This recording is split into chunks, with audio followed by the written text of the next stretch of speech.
Yo, what up? Hello, hello. So, we are back with more pixel art. Same deal as the past, like, 3 streams now, I think. 3, 4. Gonna work on cooking up main character sprites here. And hopefully get through a good chunk of them today. And I'm making a mental note for myself to not chase down, like, all these different rabbit holes that I've been doing before, because yesterday's stream, while it was fun, I definitely spent like an hour on a side quest, grabbing my 3DS and getting partners in time to work, and then trying to use the coffee flower. So, hopefully it'll be a little bit different today. My goal is to get more sprite work done than not. So, I don't have like a ton of time today for this stream, I don't think. I might end sooner than I usually do, but anyhow, enough yapping, we're gonna go ahead and get started. I'm not sure which ones I want to try and knock out today. I think the rhythm animations would be pretty easy, and that knocks out 20 frames if I can get all those done. I'm not sure. Like, it would also be good, like, I think I might go ahead and filter out, like, some animations that will not need to be remade. Because they're unused. Like, this guard animation used to be used in the dodge attack style. You would, press space, I think, or literally any key that wasn't a direction key, and you would try and block. But I don't think this animation is used anywhere else in the game. At least not anymore. It might still be used. Actually, no, it is used. It's used in sequence and mash too, because they guard when they're idle. Guess we gotta do this one. We gotta do guard. Definitely have to do using an item. And technically, I could make this one, this using item animation, use the, like, second half of the stick landing, where he kind of presents the item like this. I think that could be nice, because that feels a little bit more animated than this does. More cartoony. Level up stuff is for sure used. This is for sure used. This one's used in Chet Archie. Ability stuff. Like, most of these are used now, I think. So, except for these. These can go for sure, because I don't think I'm continuing that idea. Zombie kind of doesn't make sense, and would literally only be a detriment to, like, half of your cast. That being, the 3 human characters, because you couldn't zombify Kaguya, because she's a robot, and you couldn't zombify Yui, because she's an angel. So, I'm unsure if this is used or not, but this one also wouldn't be super hard to redo. This is almost certainly used, and is basically done. Same with this one. This, and also get out of the way. These will be interesting. The dress-up ones. Because I'll have to redo all of these different outfits here. P-Speed is used, but I definitely want to fix up, because this little 3-frame animation's weird. And Mach 5 is also used, but needs work. Death animation, yes. Victory, yes. Everything past here is like 100% used, because all this was Demo 4 stuff. Yeah, every bit of this, I'm pretty sure, is just used. Yeah. Yup, so let's see, let's go figure out where we're at here in terms of like getting stuff done.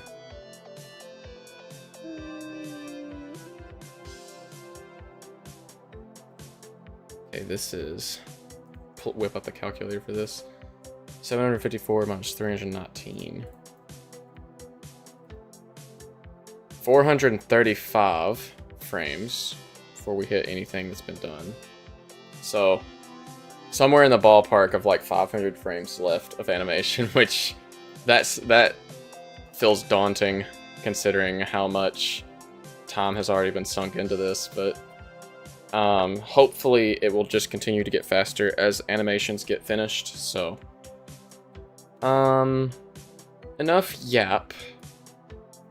Let's go ahead and get this fixed up. So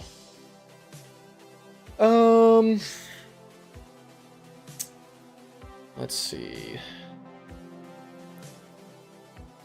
I'm not entirely sure how I should go about the keyboard animation here, necessarily.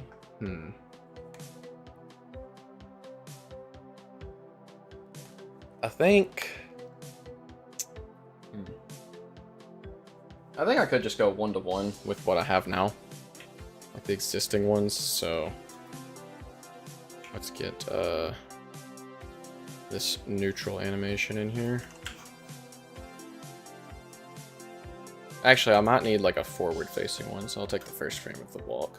Yeah, want him to kind of be looking to the side.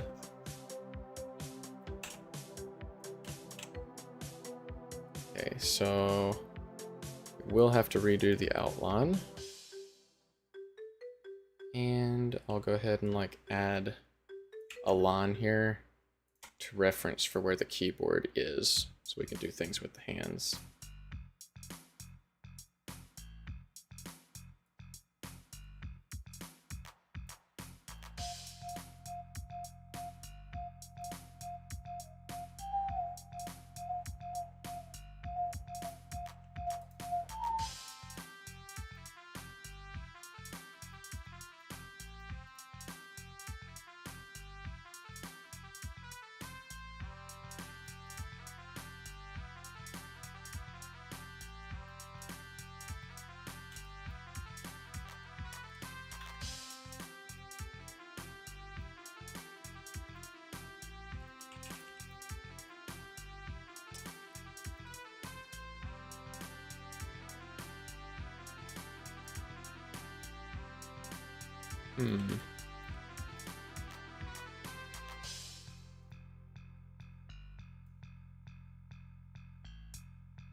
This should probably more be his idle animation,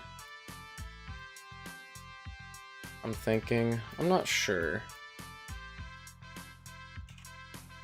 I do know we're not centered though. There we go.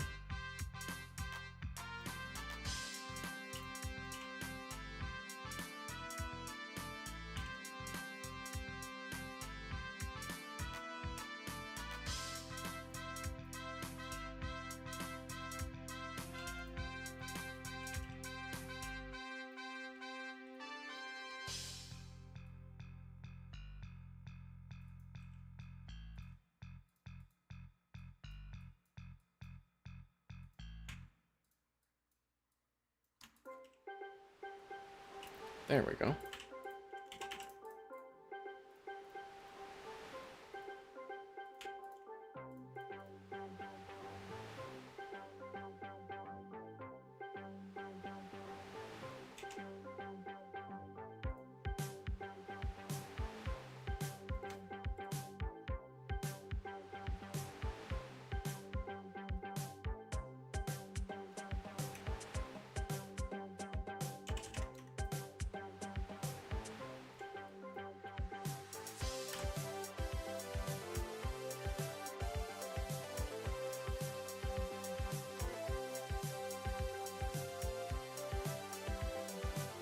Yeah, I think that's okay.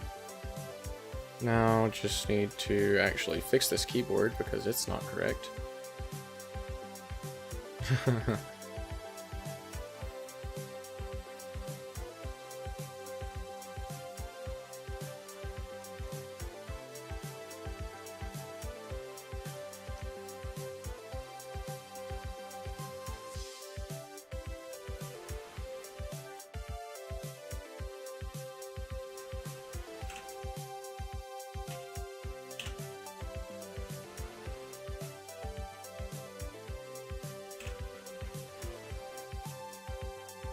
Okay, so these animations go in reverse, basically. Let's see. And it's for that character's left, not your left, whenever they do things. So,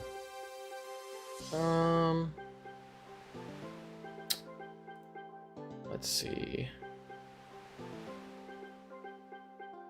This frame, he should kind of be like...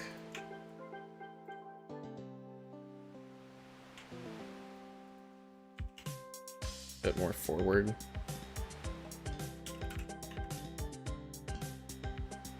And then we'll do something different with the legs.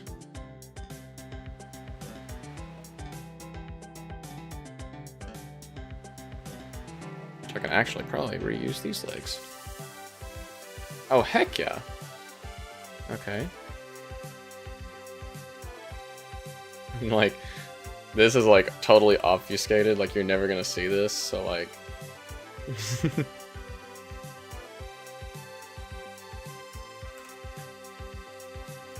I guess at best I just need to make sure that the alignment is proper, yeah. And then I want to move...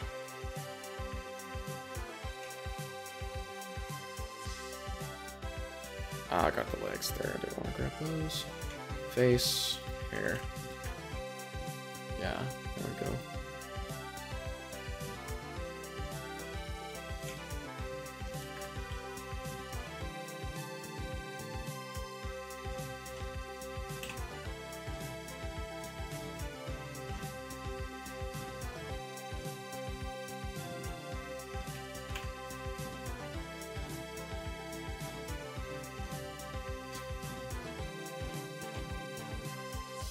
Yo, what up? How's it going, Comic Cat?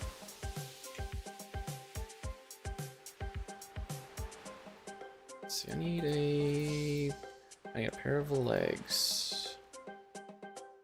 These should work here. Maybe? Actually, no. A little too close together.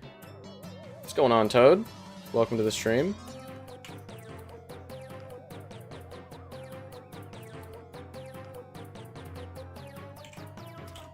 There we go. Move these over. Chilling, fixing to work on some pixels. Cool. Yeah, I'm doing pretty good. Today's actually been relatively good so far, which is always banger.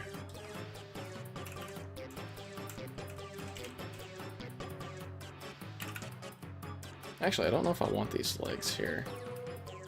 Maybe I'll take these and like bring this leg in a bit.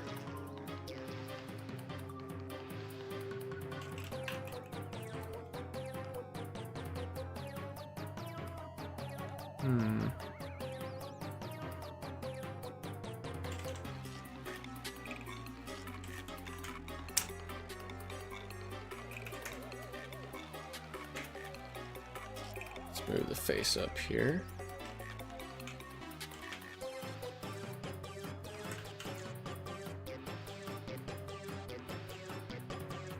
I think it should be all smiles in this part.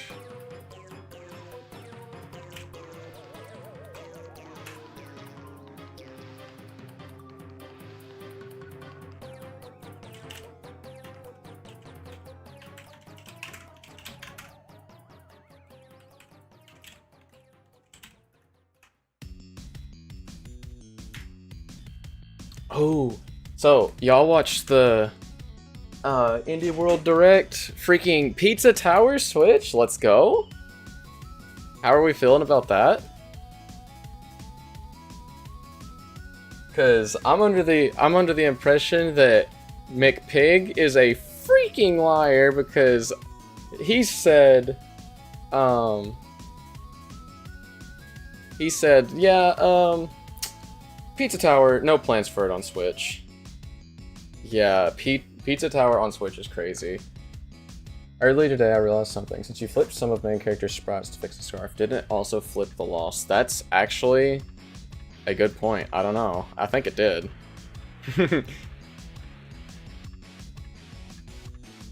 Yup. Well, we can't have that. We definitely gotta change that.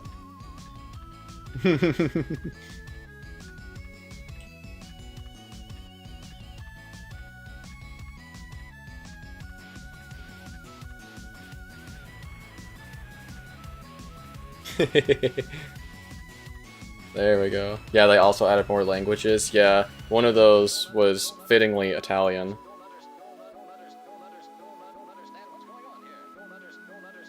I think it's like... yeah, something like that. What was the other one? It was in the gazes. Yeah. There we go. Crisis averted. Lost his back. And I'm going to copy this frame here. Put it over here. I'm going to put it here, here, and here, because I'll need this animation to snap back into the regular one. Lost, lost and found. I'm also trying out something different with this stream. I put some tags in the description that hopefully could get it to be suggested to more people. I also fixed an issue where it would just unlist the stream afterwards automatically, which probably also hurts viewership a little bit. And I only had that in the first place because used to, on YouTube, I'm pretty sure, if you went live, it would show up, like, the live stream would post as a video, and it would, like, hurt your channel or something. But I think they've, like, changed that now. I wouldn't, like, swear to it or anything, but...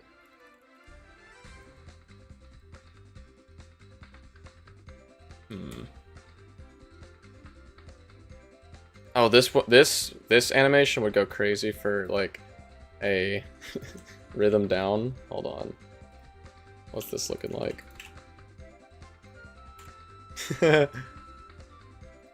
Maybe if I like, can I get away with this? Maybe if I move this to the back. Oh, that just looks weird. That just looks weird. Hold on, let's get this going here. Centered. Cool idea.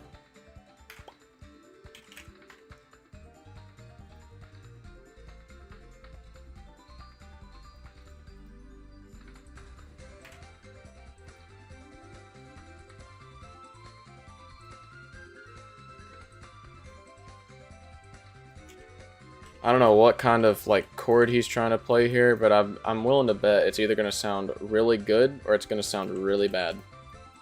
Because he's on like both sides of the dang keyboard here. It's like some breakcore stuff going on.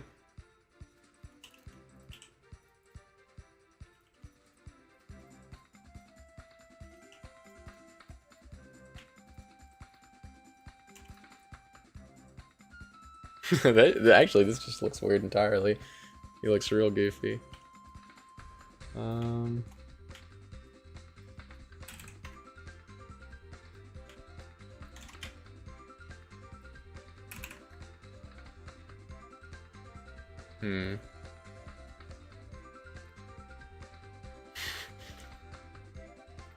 don't know, I'm kind of vibing with this one a little bit.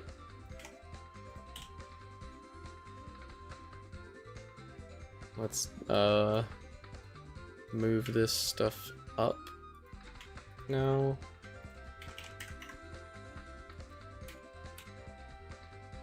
Move the legs in a little bit.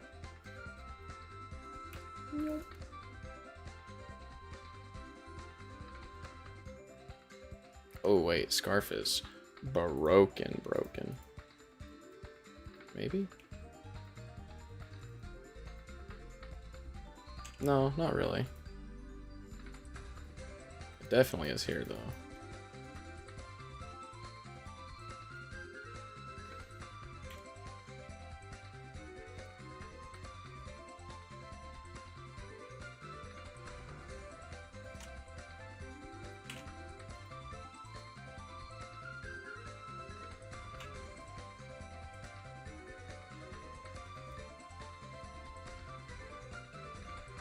Wait, oh, I'm putting that in the I'm putting that in the rhythm model part. That's not where this needs to go. It needs to be here.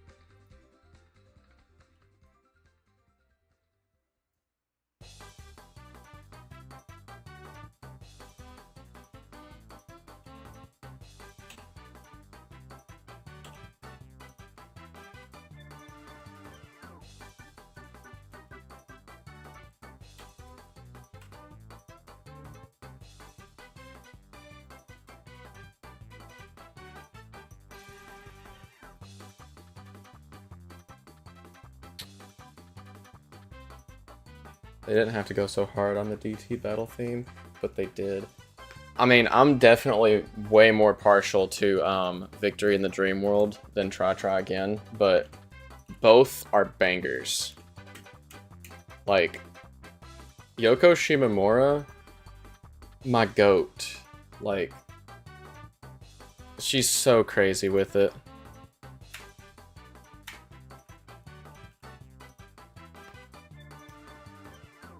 Like, Victory in the Dream World used to just live in my head rent-free. And that's entirely real. Oh, whoops, that's the keyboard. Get rid of that part. Bring you in here. I kind of already know what I want to do here. Move him over. And then I want to get...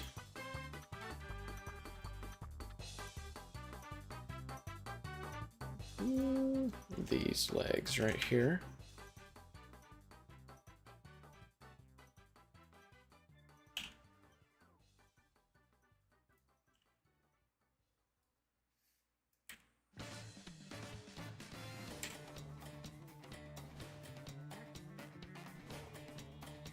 Kind of get a crazy lean going on here.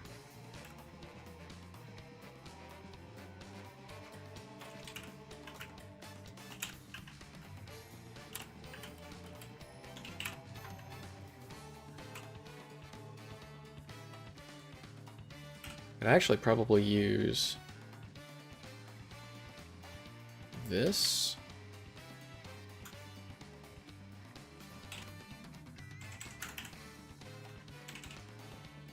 Let's see.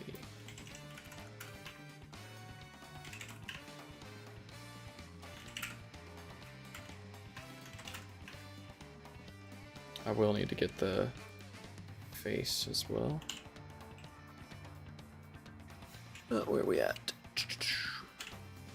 I do not have the face. Cool idea. Just left my clipboard.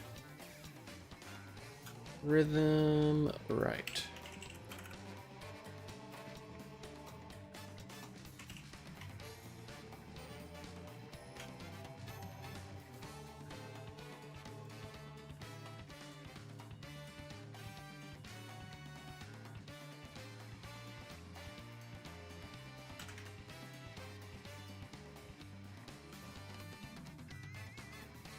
Oh, he's grooving here.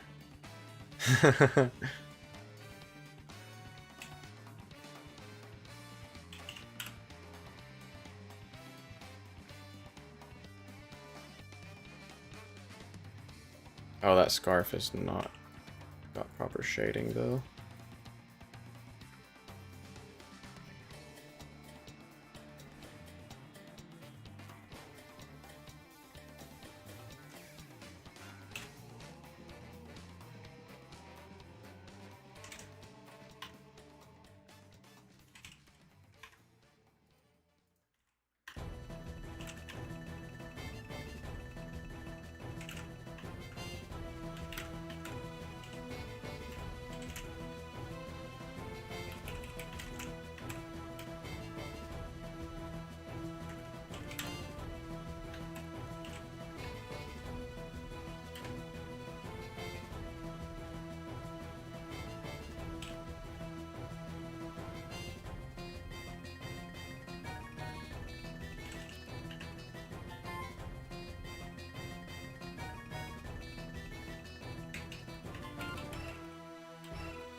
Yep, crazy groove there.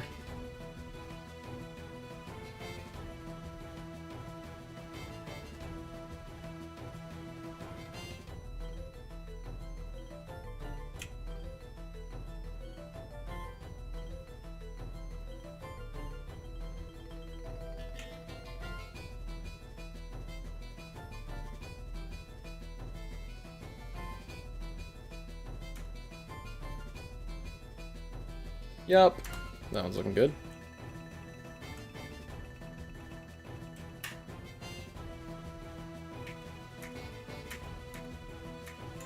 Gonna end up in one of those videos where it's like, but what did they actually play?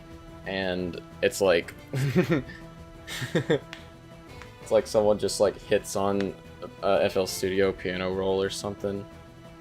That one clip of like, I think it's XQC trying FL Studio for the first time, and he's got someone on stream with him, like talking about how you don't need music theory and stuff, and then he plays what he's got, and it's like, okay, maybe you need theory. That's where bro's gonna end up. That's this is the face of someone who does not know music theory.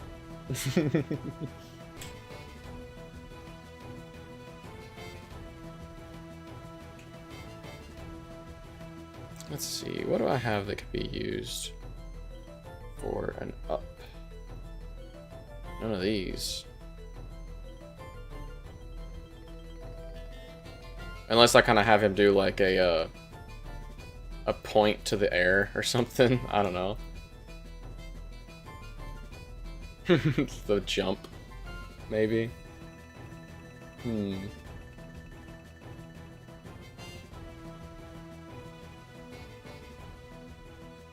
He just plays the same 4 notes over and over. Honestly, yeah, he kind of does.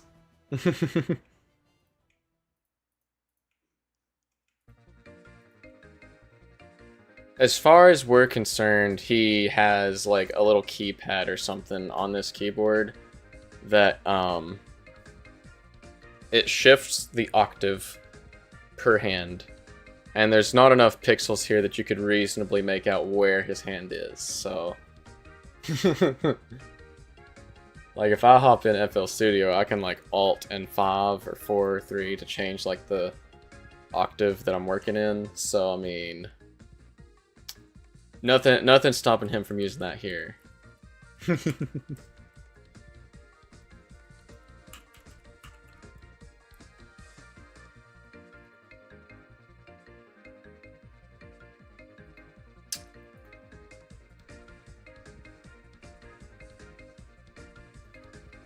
Go ahead and do this one. Face details.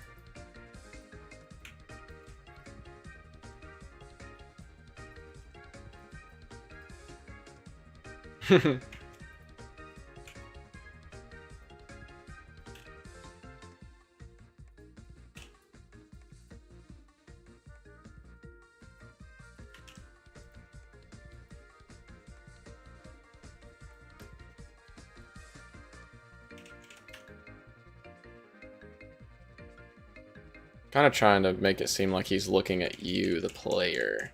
A little bit like, hey bro, what are you doing? Yeah. There we go.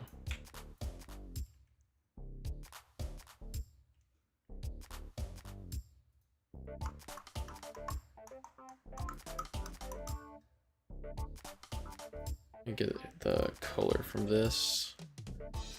It's kind of deep purple. Saturate that up a little bit.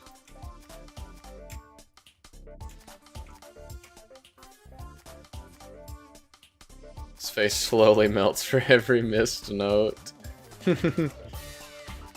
Angels and Demons, analog horror.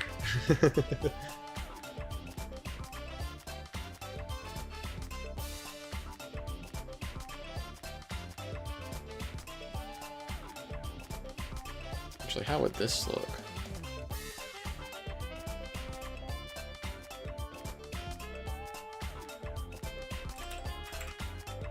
Oh, whoops, I am on the wrong layer.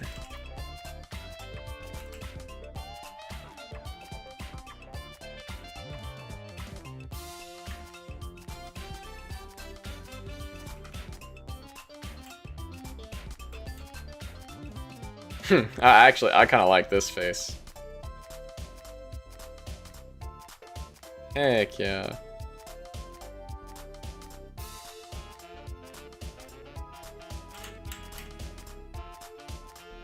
Like, dude, you missed the note.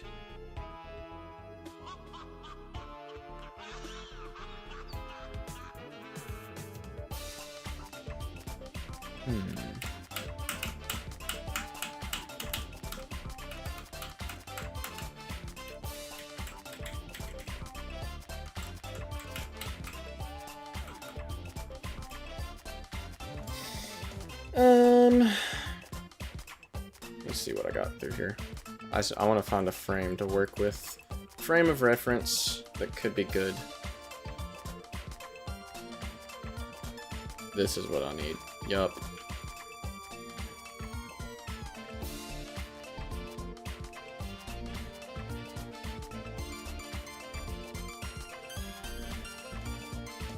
This yeah, that is the same for 500th time on Cult Step. Honestly, real. Me when I can never escape Cult Step. Oh, perfect timing music. Cool idea. Yup. I'll put this one into the rhythm up. And no wings.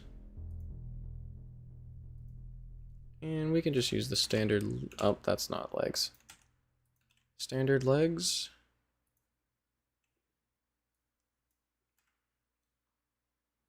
I have an idea here.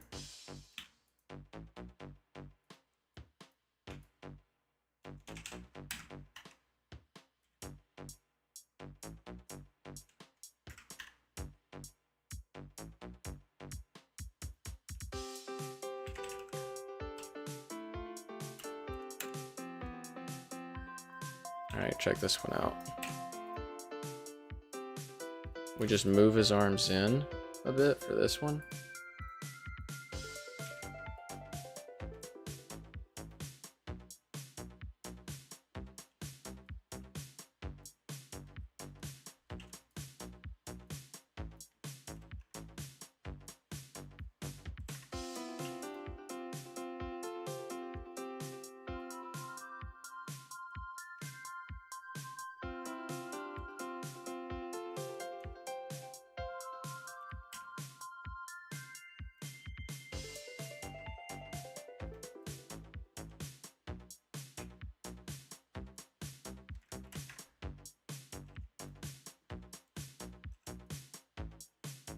Add some boing to his hair here.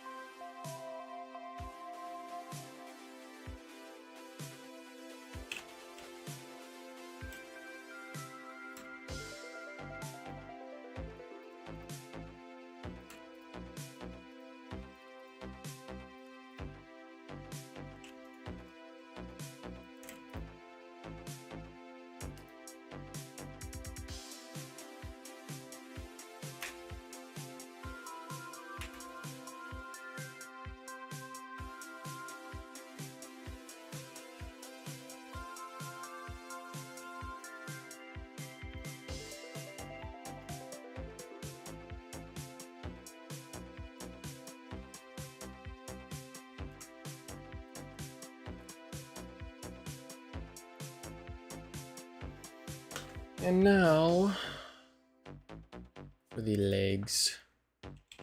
And all I need to do for this is just progressively raise the waist here. Methinks.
And I want to fix the face.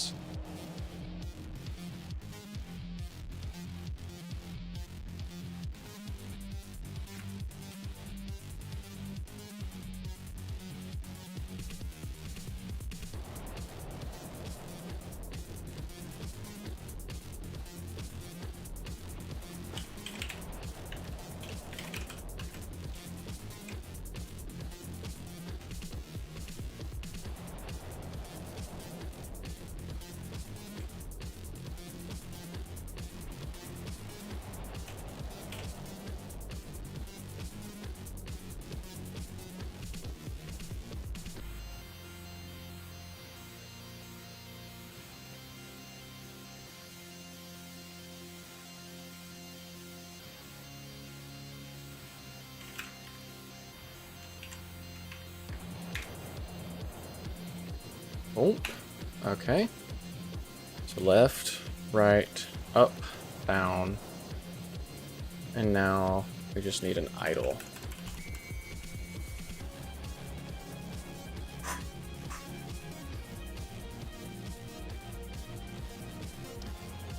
Which I might have a crazy little cheap thing I can do here.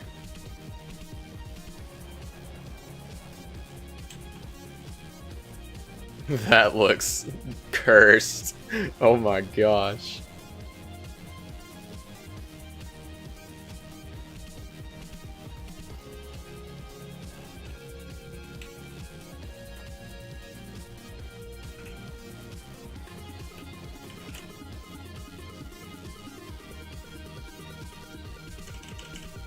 That's like too much boing.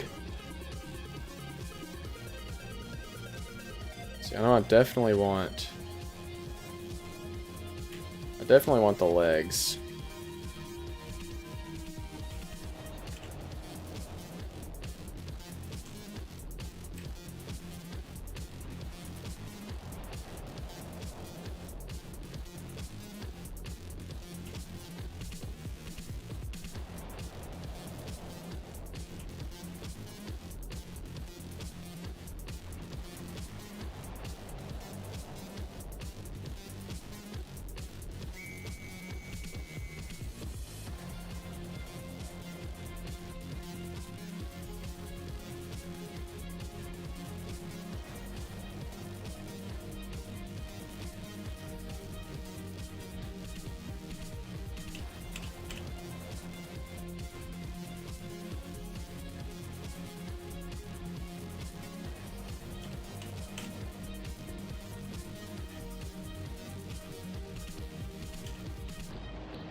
There we go.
I'm just moving this the wrong way, ain't I? Yep.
There we go.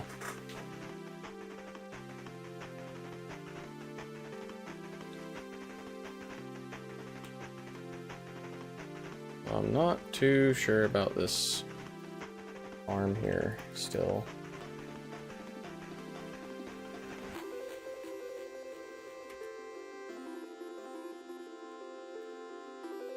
And the scarf is a little off.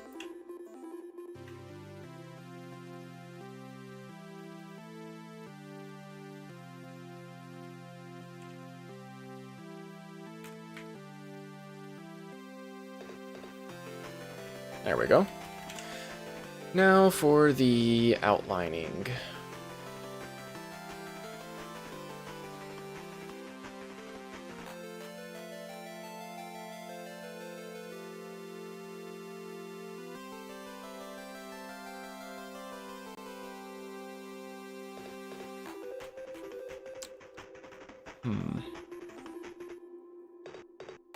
This is going to be evil, this outline, because of the legs on this thing. I'm gonna actually take a second to fix up the weird mixels on it.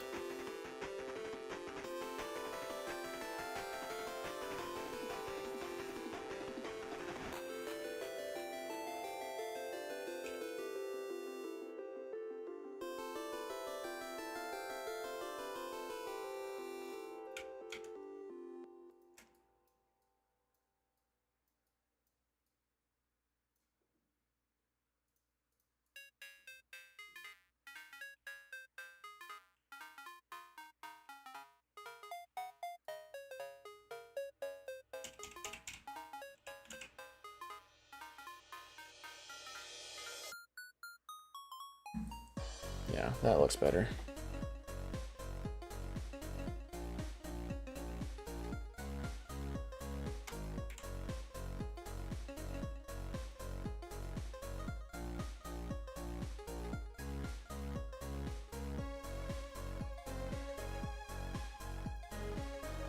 I'm wondering, how will this even work with this keyboard like this if I do the outline this way?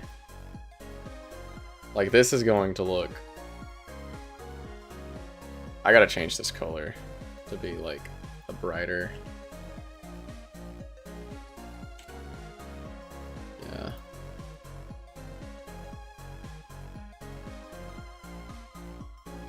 Vintage keys type of beat.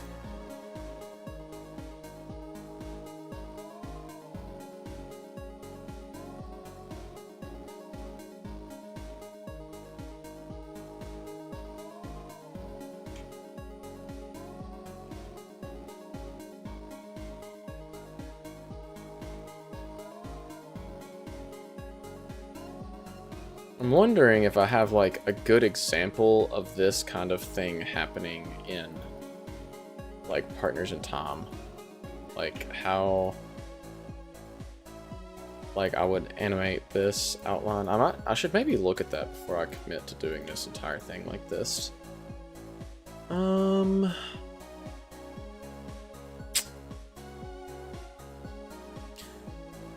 What would use this? Maybe... Let me see here.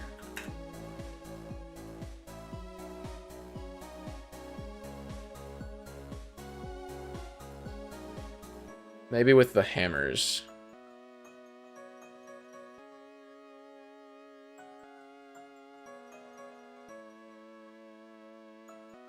Oh. That's interesting. That's something I missed. The hammers use a different outline color than the characters. I guess because it's an object, but they use this only when it's being held. What?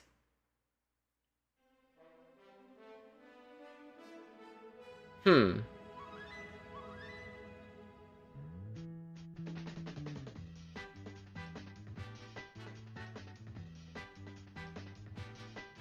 So the hammers have a different outline color, but it doesn't appear to intersect any part of the character. It actually seems to cut off here during motion. There's no outline on smear frames.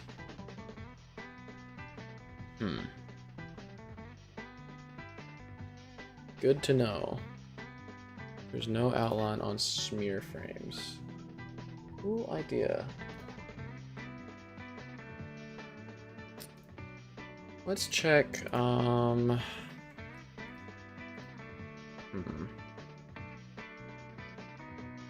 maybe...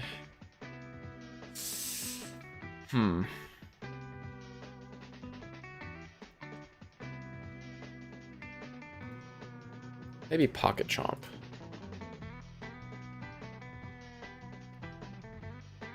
I mean, the outlines intersect on the characters. Mine is the aliasing.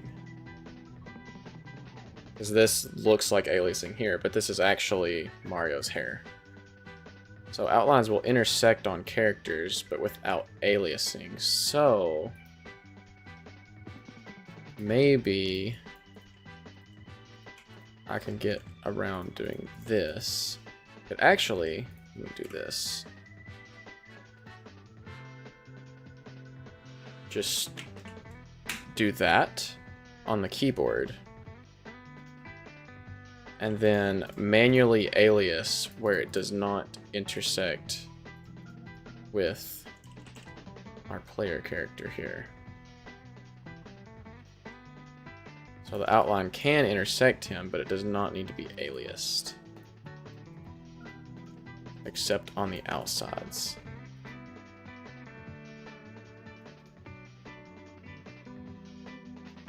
This is still mad confusing though.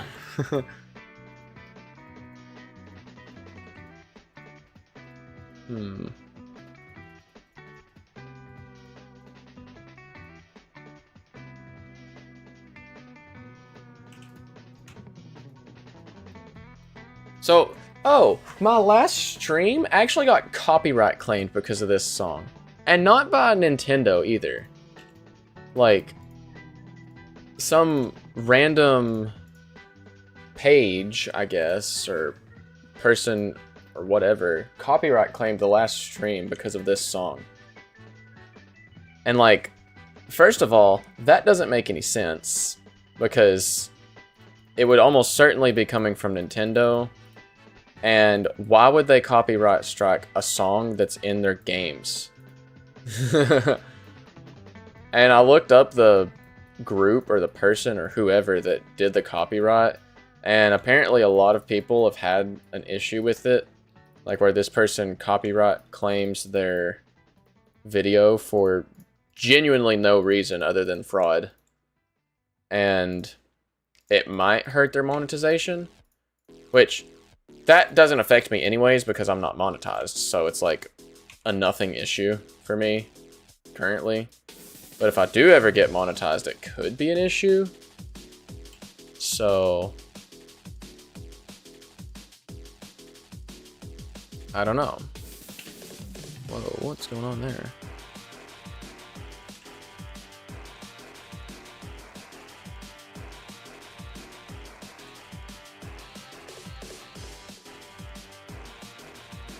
Okay, hold on. Let me just delete that. I'm gonna have to manually alias this each time. That's crazy. Hmm.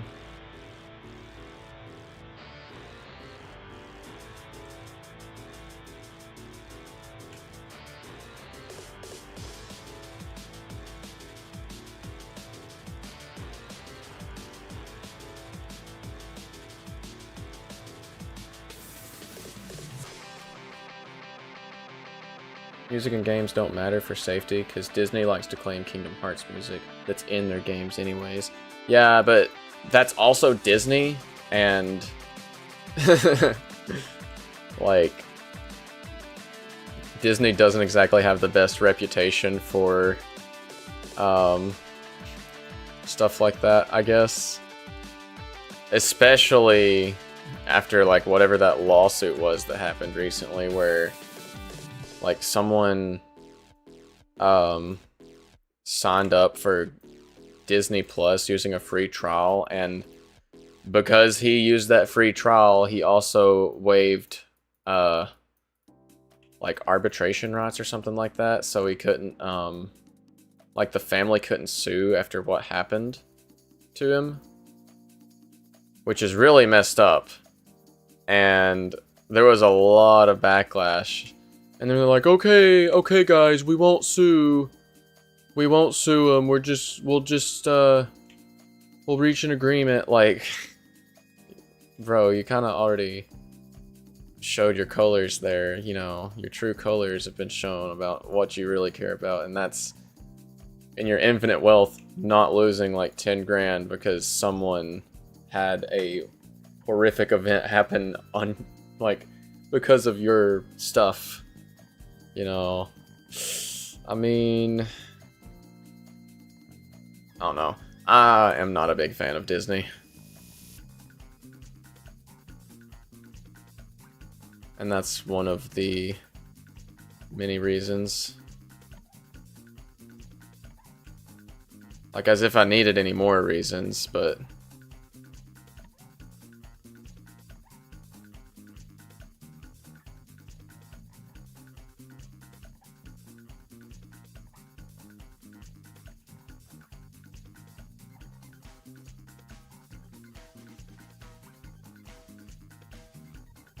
like, you could probably pinpoint where I stopped caring for Disney-related things, like when Ralph Breaks the Internet released, basically, because that movie left such a sour taste with me that, like, I was kind of like, well, I mean, if they're gonna do that, like, very clearly money-hungry thing, like, OG, like the original Wreck-It Ralph, was so good. Like, that I would consider to be one of my all-time favorite movies. But Wreck-It Ralph 2, I think the only good part of that movie was at the very end when they rickroll you if you stay through the credits. Like, that's the only good thing I can think for that entire movie. So, I mean...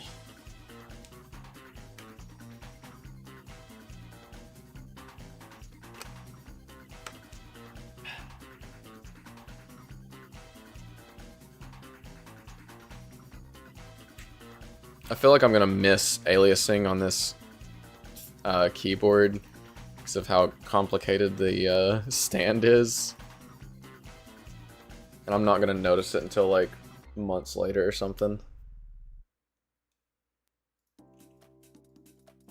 Oh, whoops, that's not right.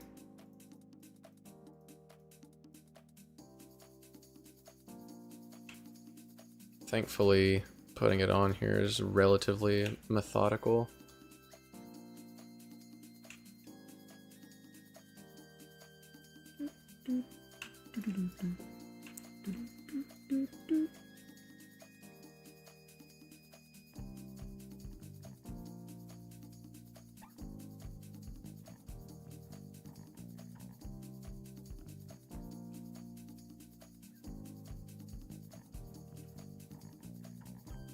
I'm wondering if it would be better to use a different background color than this bright magenta.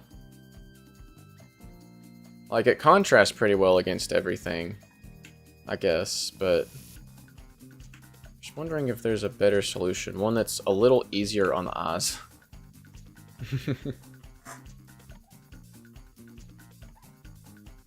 Oh, whoops.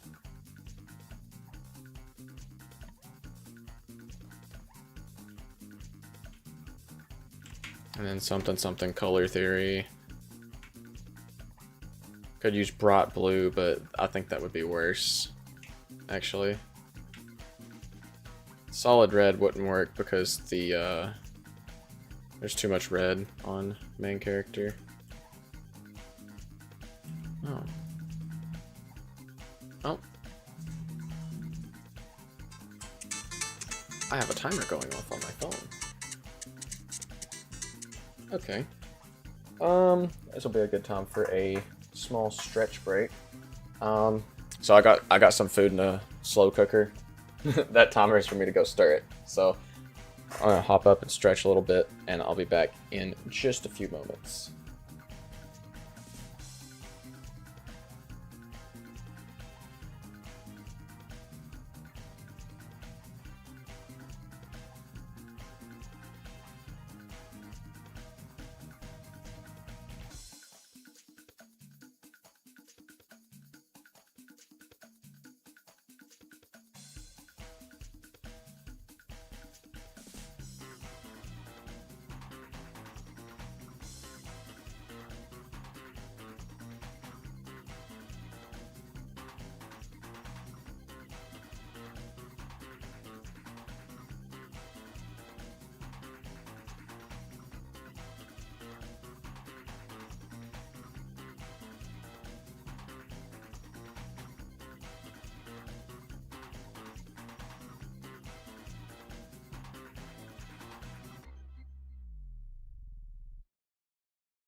Yo, what up? We're back. Okay, hi. I had to stir up some potatoes in the crock pot, which will be good for dinner later today. And get my windows set back up here. Okay.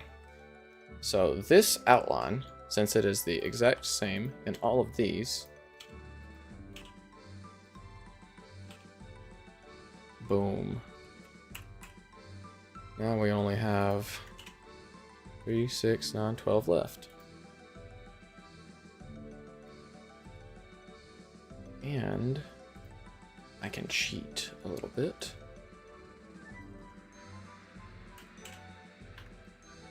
And get some outline there. Get a head start.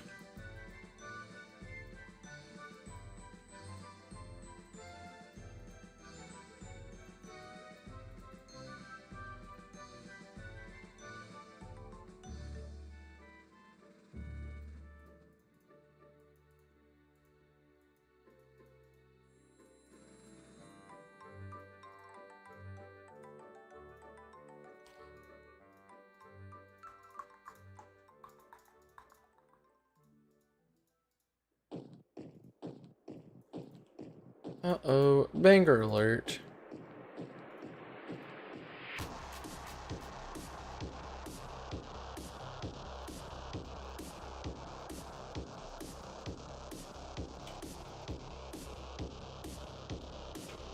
I'm not super talkative today for some reason. I guess it's because I'm like kind of locked into getting these done. I'm not really sure. I know if I start talking, there's the chance I'm gonna run onto a crazy tangent and start like getting distracted from actually doing sprites. You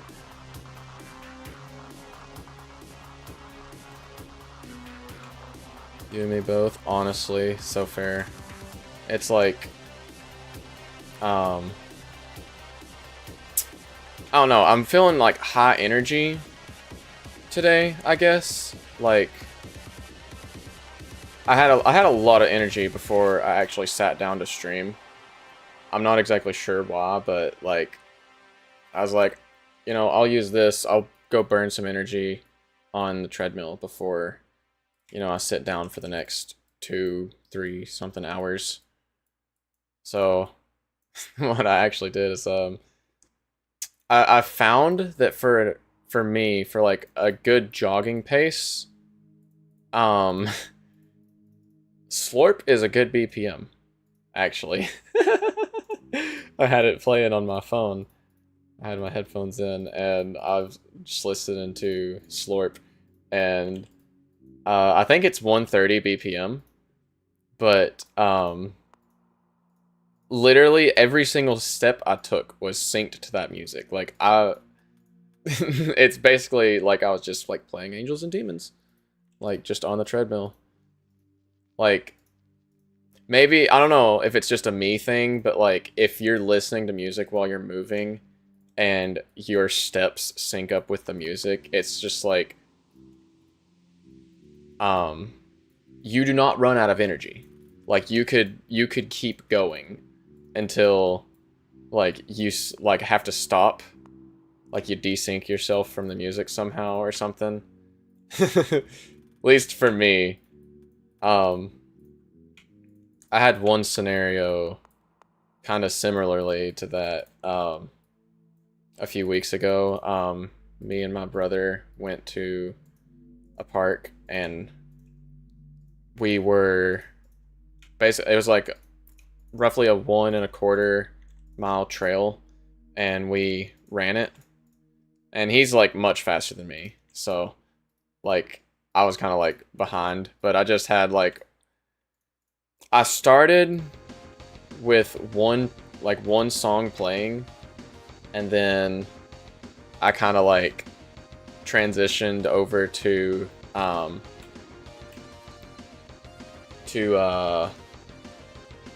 I think it was Sunday School. I ended up moving over to that song, and I let it play out for the remaining like 10 minutes of my run. I think I I think because of that, I actually ran a mile or so in about 9 minutes. Which is pretty cool.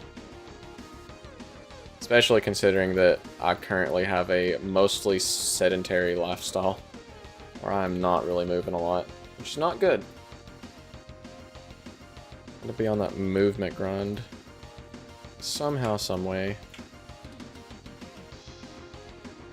But now that I've got my treadmill out in the open and not with a bunch of stuff surrounding it, it's a lot easier for me to just kind of like walk into where it's at and just hop on for like even just like 5 minutes like I did today, because like any movement's better than no movement, so that's kind of what I'm trying to run with.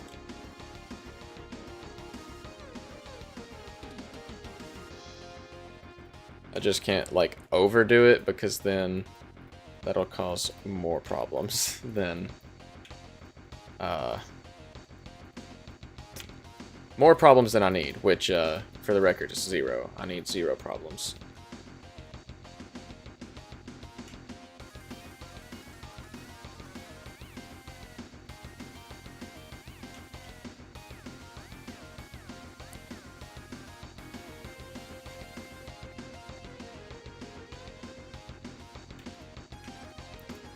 Though, also hopping on a treadmill or just going for a walk or like anything for that matter does give me some good time to kind of just like think about what I want to do for remaining parts of Angels and Demons. I was kind of puzzling over an idea on how I wanted to introduce Kaguya as playable, because as it is right now, I planned for her to become playable after you complete World 4, but I kind of feel like that's pretty late into the game. But I did come up with a pretty cool idea that I think will fit into the story better, and also allow you to get playable Kaguya at the start of World 4 instead of any later. I need to actually go and put it in my notes for the game, because I haven't done that yet, because I literally thought of it earlier today. So it could be cool. I'm hoping it's going to be cool. World 4 is going to be my one of the worlds. World 4 is one of the worlds that I can't wait for people to actually get to experience, because like the amount of stuff I have actually planned out for it, if I actually can execute all of those ideas, it's going to be crazy.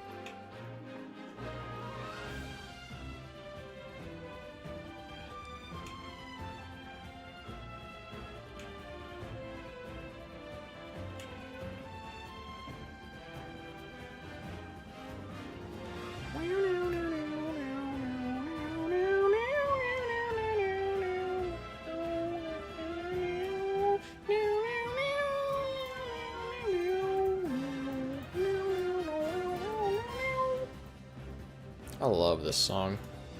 I remember when I first got Odyssey and like got like, I know it's like the start of the game pretty much, but like hopping into the game and World 1 has a theme like this, like they know how to really like prime your mind into this like state of like, dang, this is gonna be a crazy adventure. Which is kind of funny to think about for a Mario game, since, you know, Mario isn't exactly known for like compelling stories. It's like kidnap the princess, get the princess back, but like Odyssey felt like a really big turning point for Mario. Like we were out of that era where they had to make everything look like new soup, I guess. Cause like I know New Soup U Deluxe also released like after, but they had to have started cooking Wonder by that time too.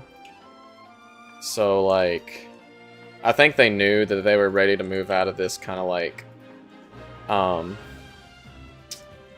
would you say? Like, I don't want to say Mario mandate, because that's not really what it was.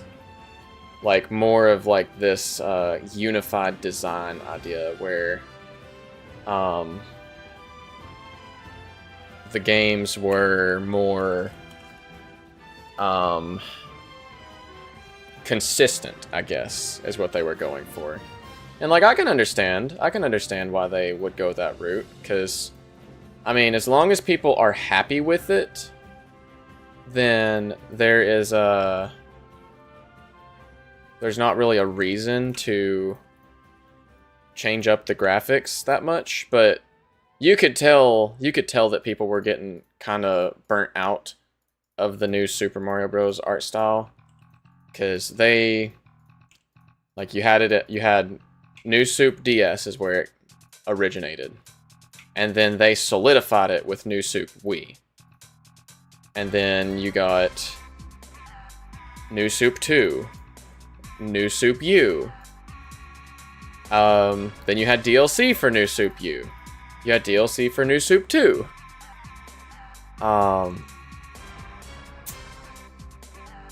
Then New Soup U Deluxe, Mario Maker, Mario Maker 2. They all used the art style, and like people were beginning to wonder, like, when are we getting rid of this? Are we stuck with this art style forever? Because it seems soulless now. And then Wonder drops, and everyone's like, oh my gosh. Like, I think, honestly, seeing, like, the glow up from New Soup to Wonder also kind of made me want to redo the sprites for Angels and Demons a little bit. Like, it affected it a little bit, for sure.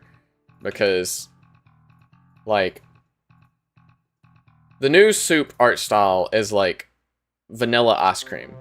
Like, it's good, but, like, a banana split with whipped cream, cherry, maybe some caramel syrup, that's like a lot better. You know, that's the comparison. Breaking news, American man makes comparison to food.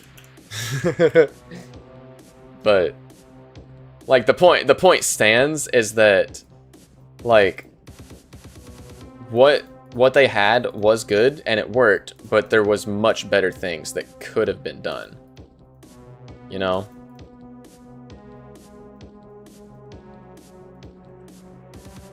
And now we have Wonder, and it's going to be interesting to see if they continue along with this art style for Wonder, like they do like you get another platformer, another standard Mario platformer entry.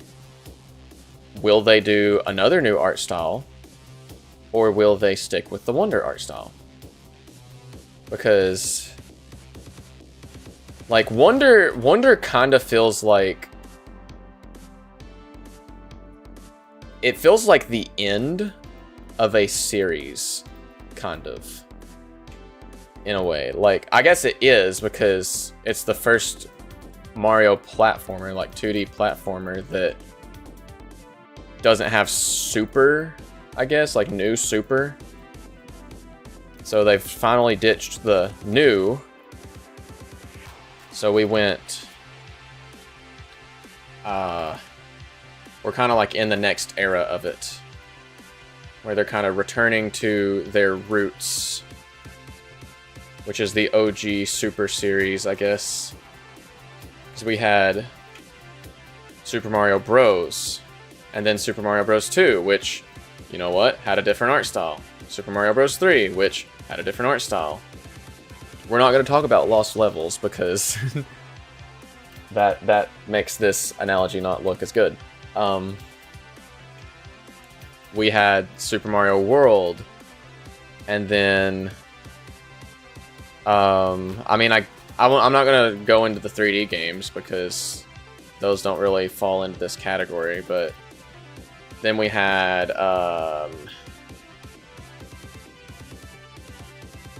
the portable entries, so Mario Land, which, yeah, I think all the Mario Land games that actually had Mario as like a prominent playable character, because after so long it kind of transitioned to being Wario Land.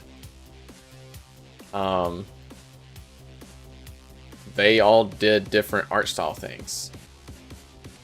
And then we get to just let me keep New Soup DS and Wii. I'm okay with ignoring / deleting the rest. That's fair, honestly. I enjoyed New Soup 2.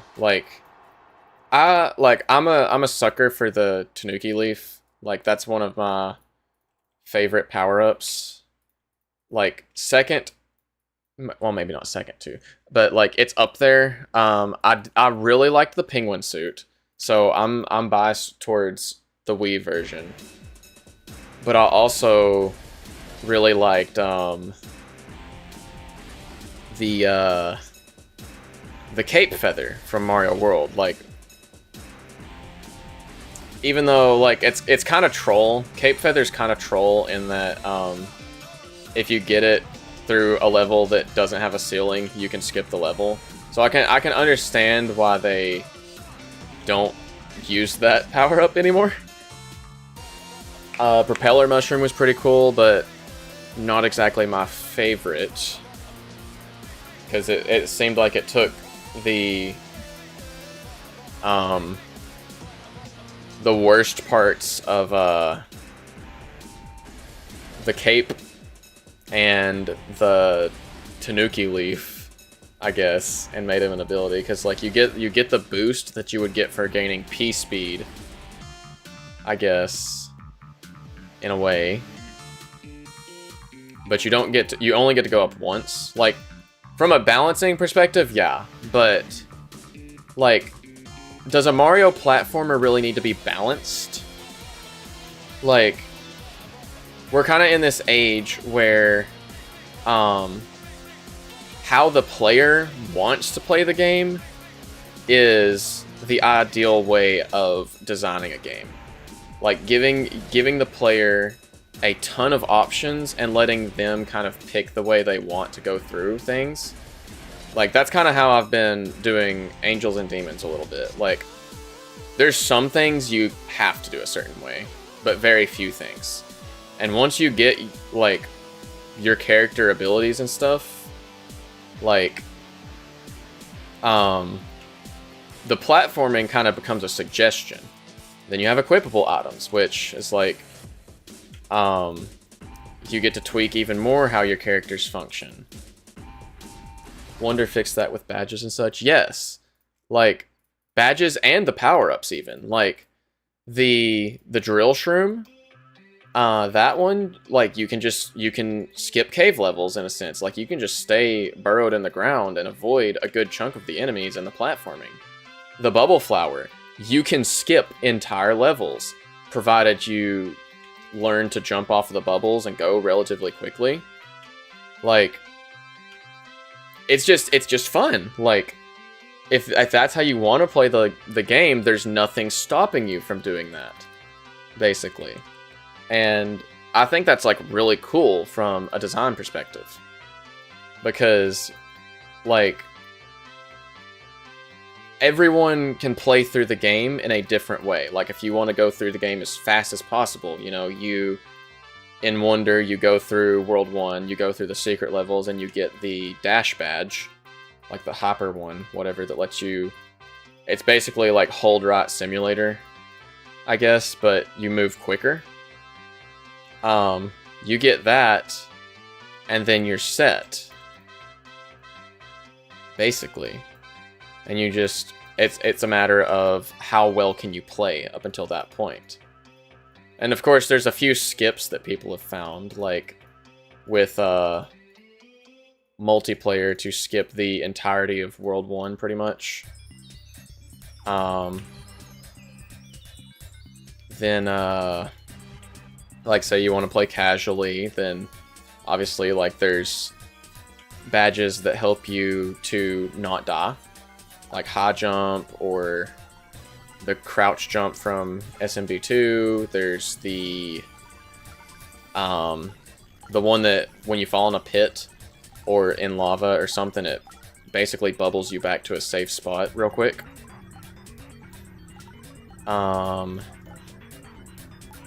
What else is there? It's been a minute since I played Wonder. Like, I got Wonder like right when it released, and then I no-lifed the game. I actually think it only took me maybe a day to beat Wonder, roughly 30-something hours, maybe.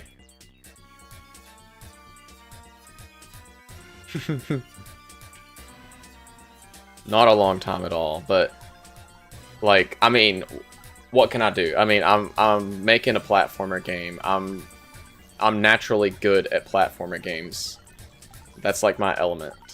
I've played Kaizo Mario World hacks. Like, it took a minute to get used to Wonder's controls, but once I had it down, I was like flying through levels. I like made it a thought in my mind that I'm going to do my best to 100% the game on my first playthrough, because like I don't typically 100% games just because it's like it feels like a lot of time gets wasted with an asterisk, which kind of goes back to that conversation of burnout and stuff from yesterday's stream. But like Wonder felt nice to 100%. It didn't feel like it took a ton of time, and the final challenge was relatively well done. It wasn't my favorite, I'll say that. I do think they could have made it a bit more difficult as far as like a final challenge level goes, but that's just me, I guess. Like, I'm used to like Mario Galaxy Champions Road and stuff like that. And then again, like Kaizo. So I've played my fair share of Kaizo hacks. I can't say I've ever completed a Kaizo hack, but I did also like start with Grand Poo World 2, which is notorious for being a very difficult hack. And I was also playing on emulator on my phone with a SNES controller hooked into it. Like, it was a crazy setup. It was like in the middle of the summer. I'm like sitting outside on a playing on a Galaxy S7 with a SNES controller connected to it. So like, it was interesting, but in the midst of this yap session, we finished all of the rhythm animations now. Oh, wait.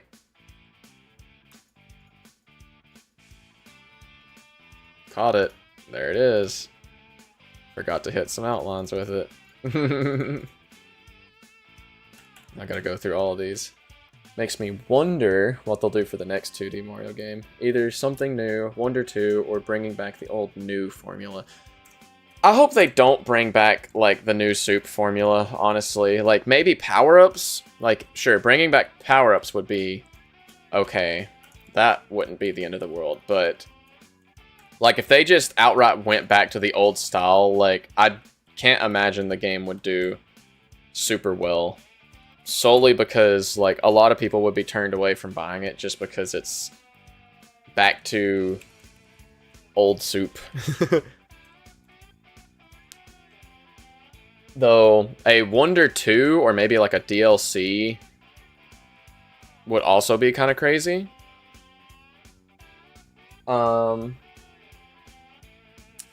I'm not sure. There's a lot of different things that could go on. would be relatively cool regardless. I just hope they don't go to, like, newer soup. That would kind of have me done.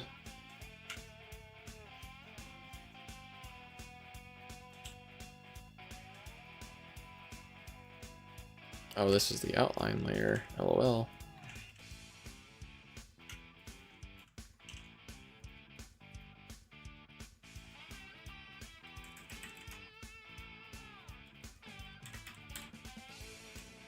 That's what I'm looking for. The teeth.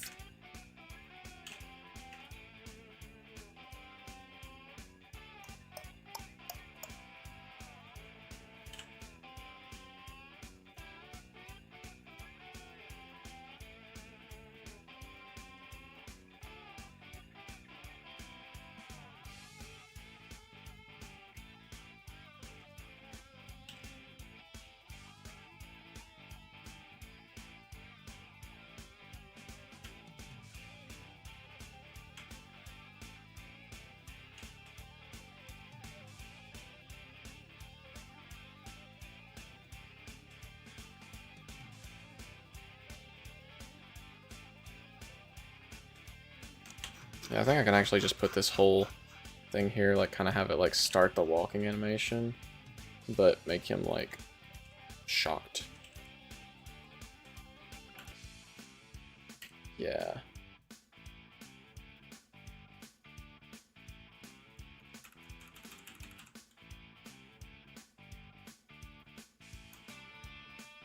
I'm actually not sure what I want to do for this guard animation. Like, I could just do how it is, or...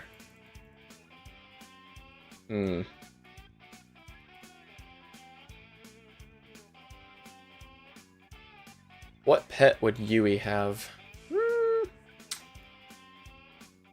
That is an interesting question. I'm not sure. If it... I guess it depends, like, on how... like, how normal the pet would be. Like, dove is a good answer. Like, it would either have... Like, a dove sounds, like, very fitting for Yui.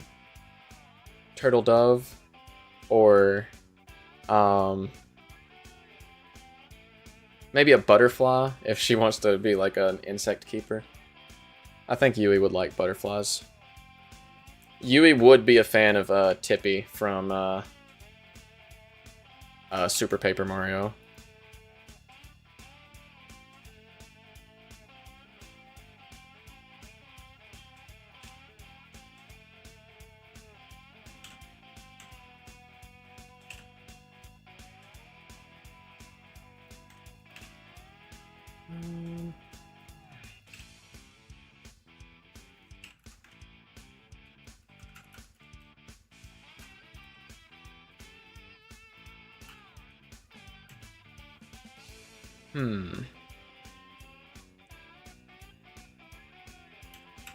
I gotta move the head back, that's what looks weird. Yeah, there we go.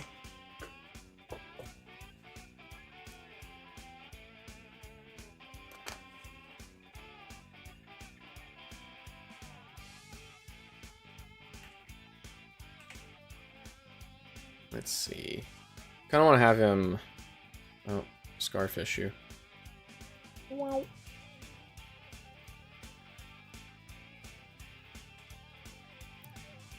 I think I kind of want to have him, like, lean back a little bit into this.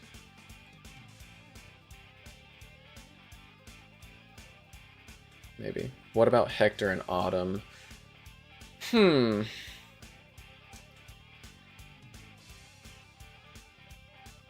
not sure. Like, I think Autumn would probably like a low maintenance pet. So, a cactus. Autumn would get a pet cactus. Just have like a little cactus sits in the window and she waters every few months or something. That's kind of troll. Like if we're gonna go with like pets, then I'd say,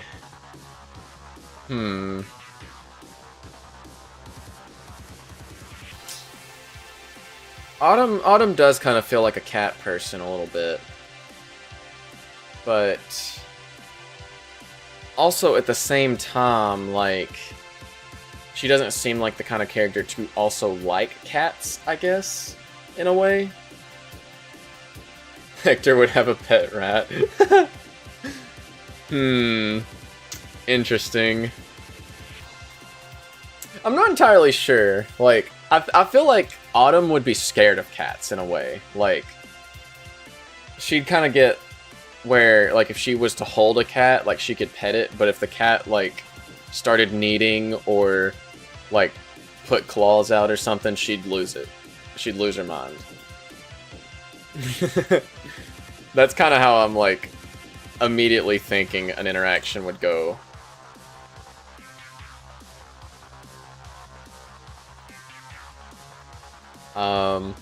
As for Hector, like, I don't know. He doesn't really seem like he would, like, have pets, necessarily. He doesn't seem like the kind to keep a pet, I guess. Mostly because he'd be too focused on his own work, you know? It's literally like a him issue.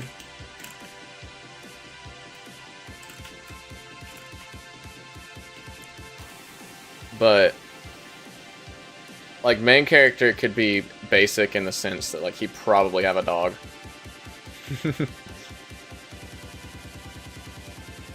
And then Yui would probably have, like a dove does sound, like, fitting for Yui. If angels and demons had possessed animals and main character accidentally defeated them, Yui and the other characters would probably hate main character for the rest of the adventure. I mean, true, but I don't have any current plans for possessed animals necessarily, but rather that there are demons that would mimic animals, like the Angry in World 2 mimics the frog. Kind of. Specifically those, like, that were popular whenever the "It is Wednesday, my dudes" meme was, like, a thing that people went with. Kaguya would have a pet Roomba. Yeah, that one's pretty fitting. Pet Roomba for Kaguya, for sure. Non-copyright infringing Roomba.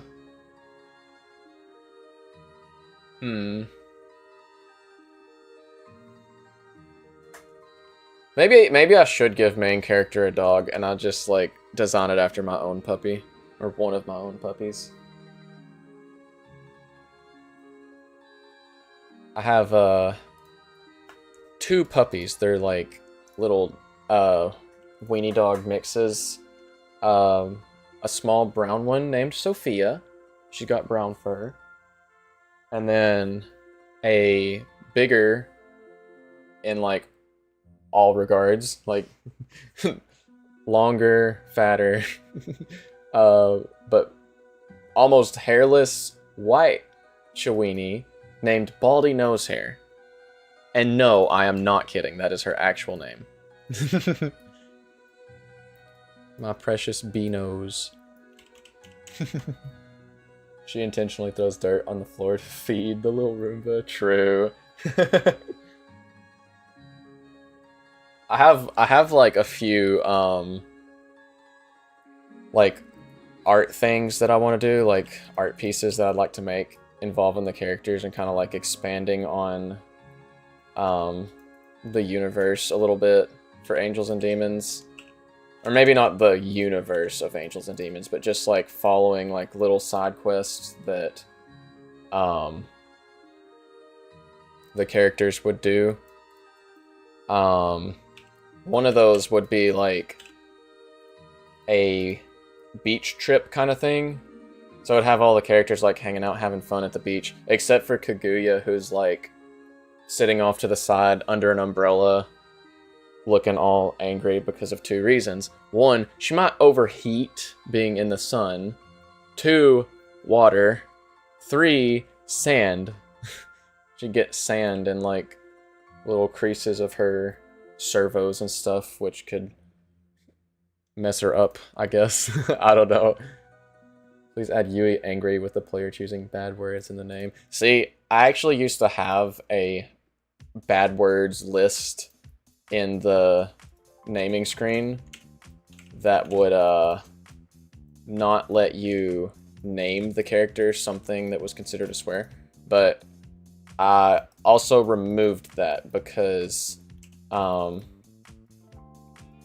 would actually have to upkeep that list. And like, there's kind of no point, especially considering how easy it is to just save file edit. Because like, if someone was gonna put like a swear into the naming field, like they're gonna do it one way or another. So I just kind of left it. Didn't bother with it much. But in some of the earlier demos, that was a thing, technically. Like, it wouldn't show the characters getting mad or anything, but it would just restart the room. So you'd have to re-enter the name.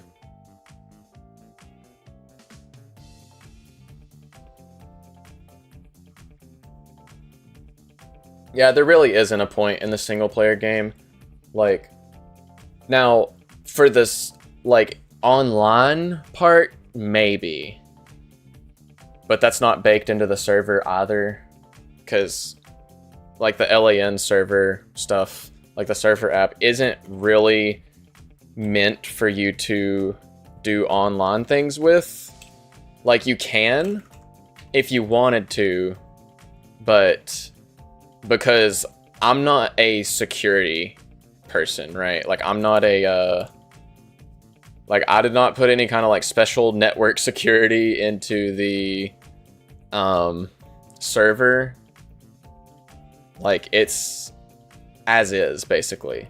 So if you host a server and you're port forwarding and then, like, you know, you leak your IP to someone, or like your network gets DDoSed or something, like that's on you, I guess, because there's nothing I can really do to prevent that anyways, at least from a game maker side of things. Is it likely that'll happen? Not really, but, you know,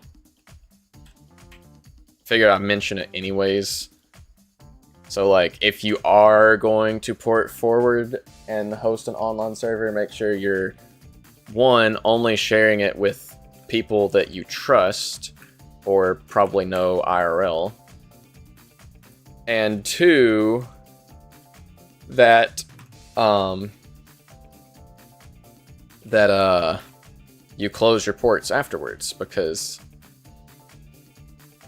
like, no point in leaving your network exposed to random people. So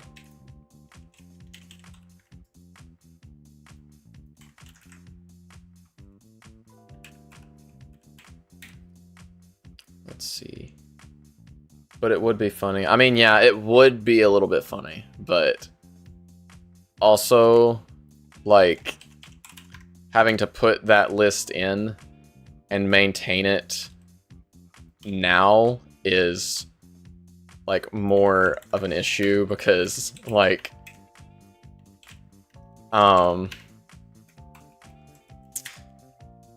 whatever slang words come through by the time the game is finished will totally be different from what there is now. And that's, like, I'm almost certain of that. Yeah, we'll be banning Skibbity as a name, though. You cannot name main character Skibbity. That one may or may not be troll. But it would be funny. Yeah, if I made a matchmaking ordeal, then it would become a problem. Yeah, like hosting dedicated servers would almost certainly require it, but that's like a huge infrastructure thing that I don't have yet and probably won't have. Like, ideally Steam has something like that, or maybe it just like defaults the player name to your Steam username or something. That's basically the only way I get around those kind of things, but like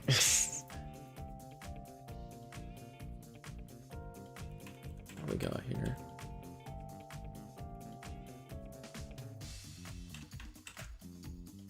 There we go.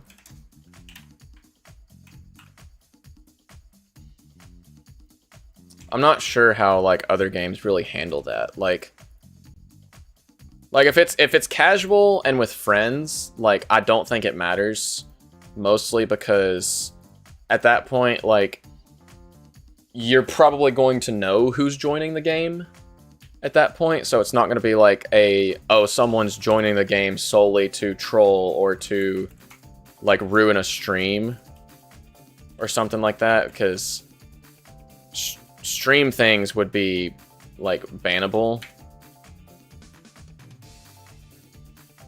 I guess.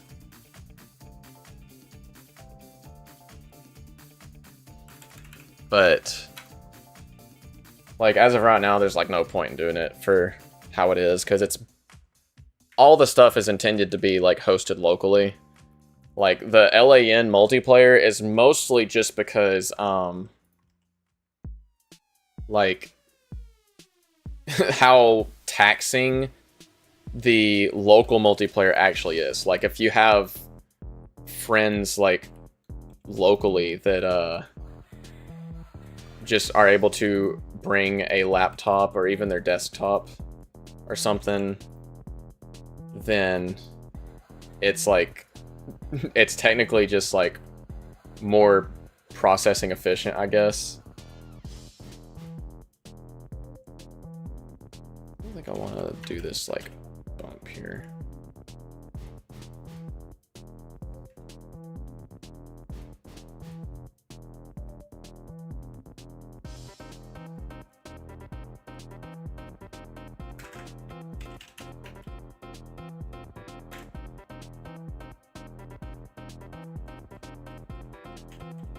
Yeah, this animation is very rarely used, so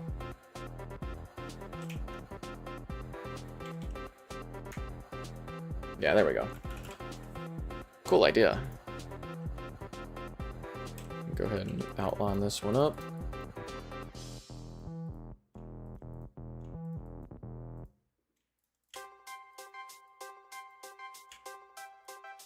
Yippee!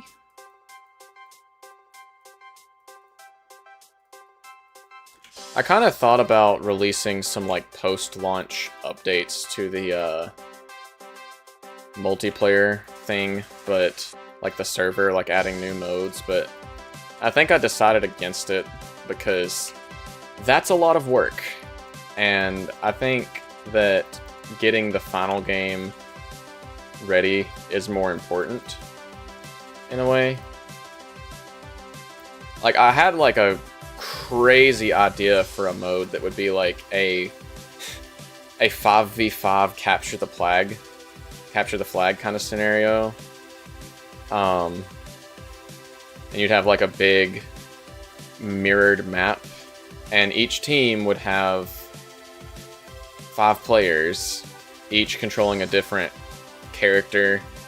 So like each team would have a main character, Yui, Kaguya, Autumn, Hector, and I would be like first to capture X amount of flags or something like that, and then like the first issue for me would be actually testing that, because I'd have to find 10 people.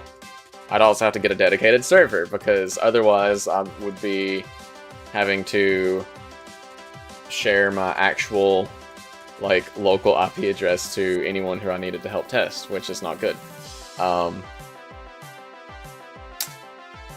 Then it would be getting 10 people to bear with me as I debug different things with it, because I would almost certainly have crashes or issues or whatever. Like, it's the kind of thing that I would actually just need, like, my own dev studio for, and employees and stuff, just to test. Which is honestly the most. So I kind of didn't move forward with that idea, really. Like, I could technically test it at small scale, but at the same time, like... LOL. Lots of stuff would have to go into it, but you know, maybe that's something I can throw in the final game. Maybe Game Maker's built-in rollback multiplayer stuff will actually get cooked eventually,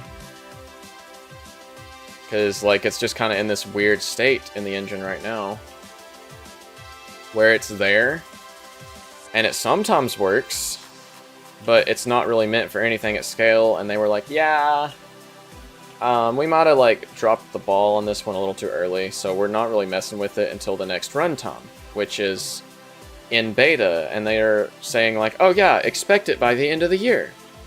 And if you've done anything with Game Maker, you know that that's probably not going to happen. It's going to be later, but I'll be honest, Angels and Demons doesn't have such a bad pixel art. The character sprites for me are actually pretty decent, better than my drawings. Honestly, like, I was okay with the original style I had going, like, that was used in Demo 2 and onwards, so what's in the current public demo. Like, I was okay with that art style, but then out of curiosity, tried to like design, like do a redesign of the characters in the Partners in Time art style, and it came out looking actually pretty good, which made me think I could do so much better than what I'm doing right now. So that's why this is happening.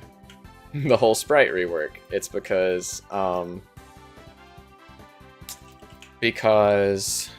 I realized that I can do better, so I'm going to do better for it. Even if that means pushing back the release of the final game probably about like a few months.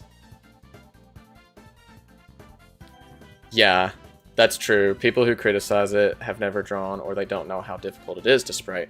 Yeah, like, spriting is, I would say, easier than like it's definitely easier than like traditional art, like on paper or with a digital art program, but there's a lot of nuance that goes into it that people don't seem to realize, like shading and like these outlines, stuff like that, and how styles can be handled differently. Like, I think this style of outline actually fits the characters better than the old one did. Since it was just kind of like a surface level approximation of things. But whenever I did get criticism on things like that, I wasn't just taking it at face value, like, oh, well, they said the art style is bad, or they didn't like it, so that means it must be bad. That wasn't really how I looked at it. Like, because if one person says it, like, that's an opinion. But if multiple people agree that it's not that good, then it's worth taking a look into, which I did. Because across all the demos, the main criticism that's been consistent is that the art style is a little bit lacking in areas. So I went to the drawing board with it, like, okay, what can I do differently? And that's where this whole style spawned from. Like, what did these games do that looks better that I did not? And now I've got this kind of mesh between my existing style and the Partners in Time art style, and I think it looks nice. understand when people make constructive criticisms about Angels and Demons sprites, but people just saying that the game is bad because of the sprites and that they can do better is ridiculous. Yeah, that's very true. Though, like, even if the people who did say that, like, were very few. Like, there were very few people that, like, just outright, that I know of at least, just refused to play the game because they didn't like how it looked. So, but it did get me to think, like, how many people may have just seen the trailer for the game and passed up on it, like, didn't finish watching the trailer because they didn't like how it looked. So, now, my hope is to, get this going, like, with the new style, and since it will be more visually appealing, hopefully, that people will be less likely to pass up on, the actual game. So, but for me, the art for the game went from okay to fine to great. Yeah, and that's good. That's what I'm looking for, basically. Is like I'm not trying to do something like crazy insane with all my sprites, like, but I just like, actually, I'll tell you what it makes me think of, is Stardew Valley. All right, so the developer of Stardew Valley, Eric Barone, if you've ever, if you've seen Stardew Valley's, like, early stuff, like, how it used to look, it is a night and day difference. Original Stardew Valley that was on Steam Greenlight, back when that was a thing, looked so much different from Stardew Valley today. Like, let me actually pull up, I'll get a screenshot of that, and we can compare it real quickly. So Stardew Valley original trailer. Trailer old version. Alright. So here's Stardew Valley original sprites, alright? And then let me get the actual new trailer now.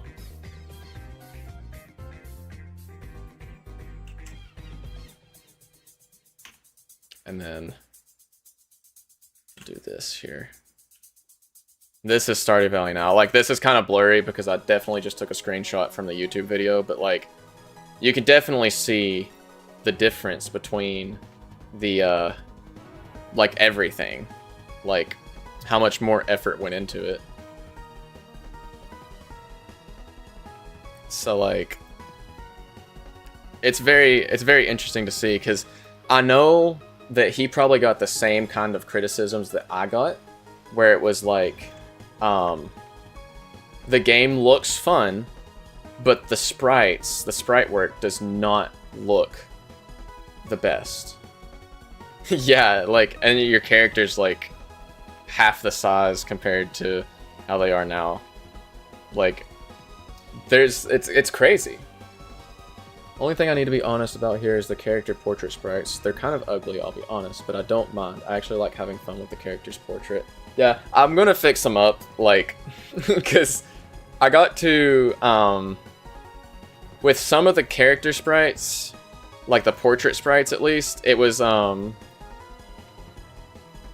got to this, mindset of, oh, I just need to touch them up. I can build on what I have, they're fine.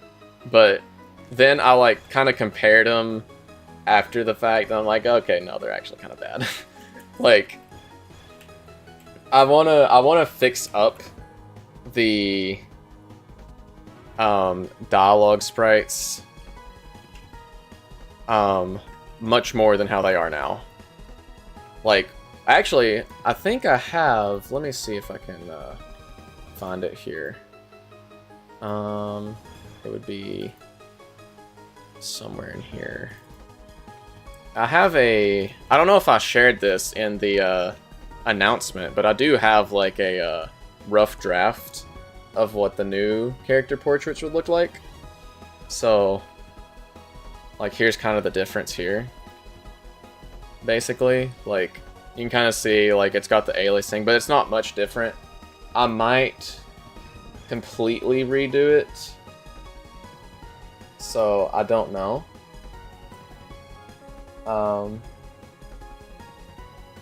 It's just a matter of, like, getting somewhere with it.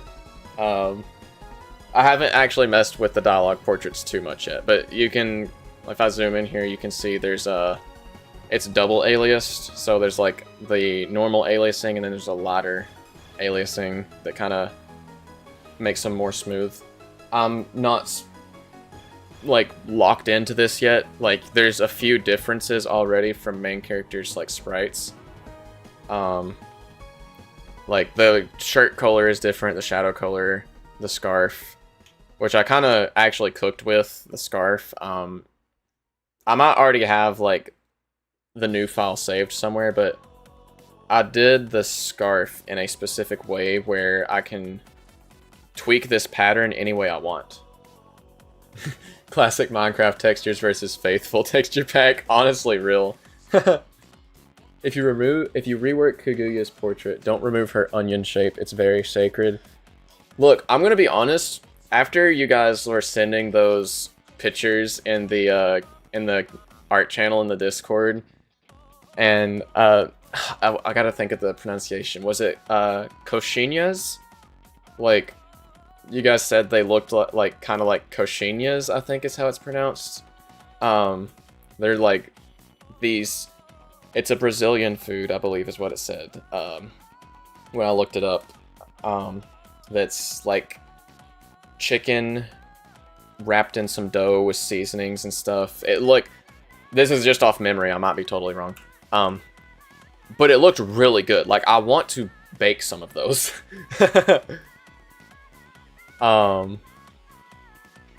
I've just got to actually, like, get a recipe for it. But they looked really tasty. So, you know, maybe in the future I could do a cooking stream. That'd be in the far future, though. Cooking stream would go crazy, though.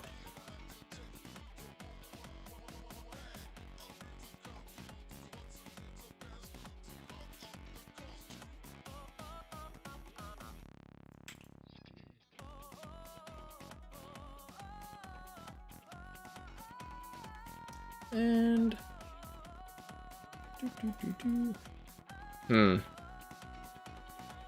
now that kind of looks odd. That looks a little bit sus. I don't think I'm gonna do it like that. How to convey animating a pocket? Actually, you know what? I have a better idea. We're gonna make him do this. Where is his punch?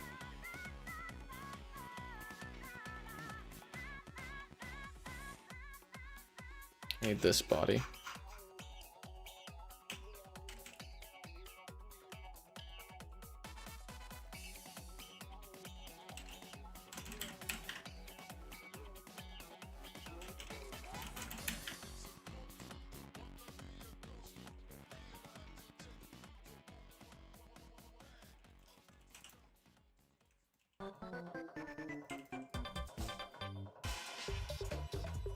No way, we're getting a freaking event boss right now. At this time? Say it ain't so.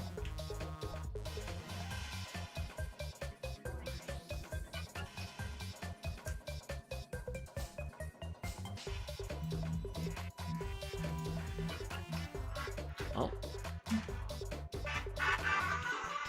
Time to go take care of food again. Okay, looks like we're stretch breaking for a moment. So, fellas, take this time to hop up and stretch out your bones if you haven't. Because if you're like me and you gotta sit a lot, it's crucial to do. So, I'm gonna run and stir up this food, make sure it's not burning to the side of the slow cooker, and I will be back in a few moments.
What's stretchma? We hired an expert to explain that one to us. Dev Sprite, I want him playable. Oh gosh, if I had to... I mean, that could be fun. Stretch my arms. True.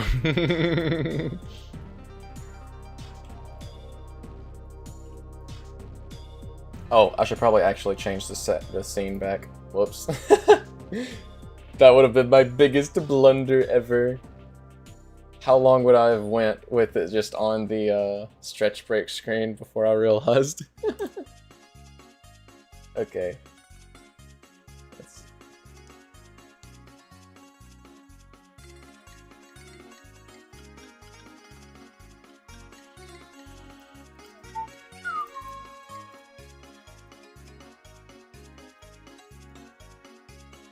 Cool idea.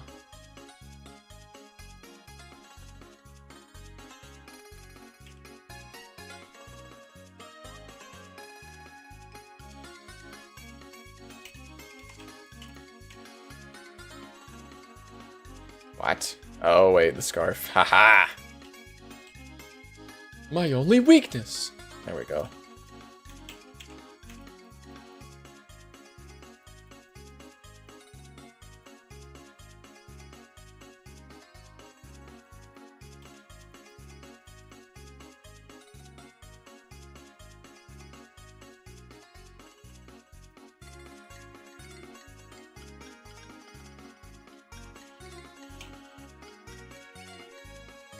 And I think I just want to move his hand over a smidge here.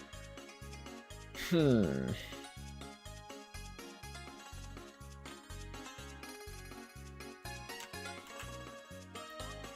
the body layer. Yep. There we go.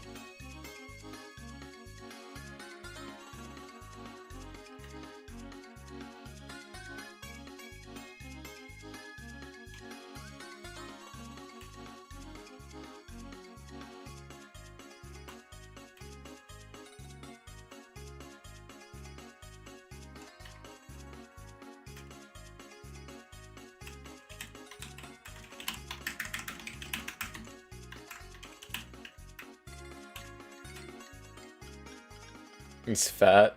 I mean, I think, okay, so a little bit, but he's also just wearing like a baggy sweater.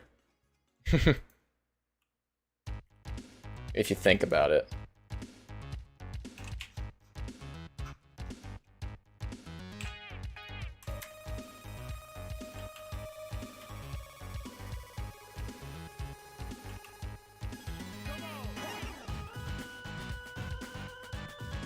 Bring this leg in here.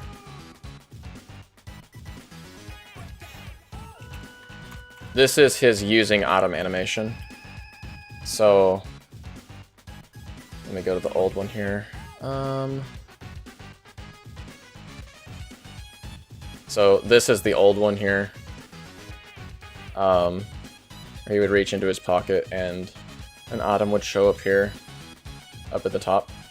But the new one, he's gonna kind of like reach behind him and get an item out like that. Methinks.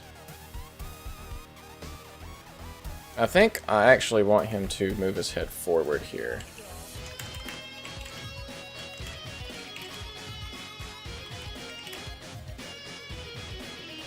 And I also need to fix this scarf here.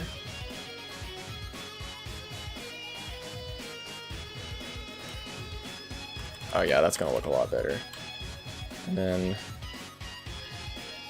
move his fist here over just a tad.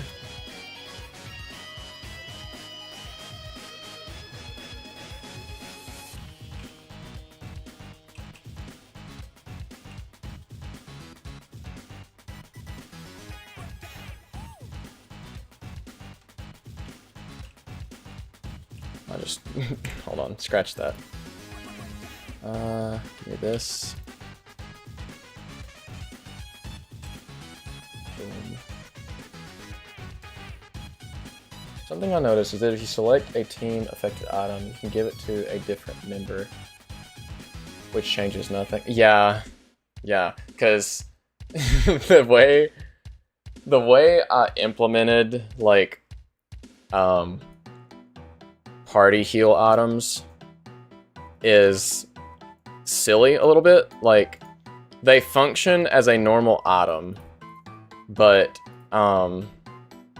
the way item logic is programmed into the game is that all items function the same, just is what denotes how an item interacts with a player, like what effect it might give you or something. That is literally just like a script of code that I'd put on a per item basis. And for the healing items like that, I kind of thought like, okay, well, I should probably include some of those since you've got 5 characters now. 5 playable characters. What? That's not right.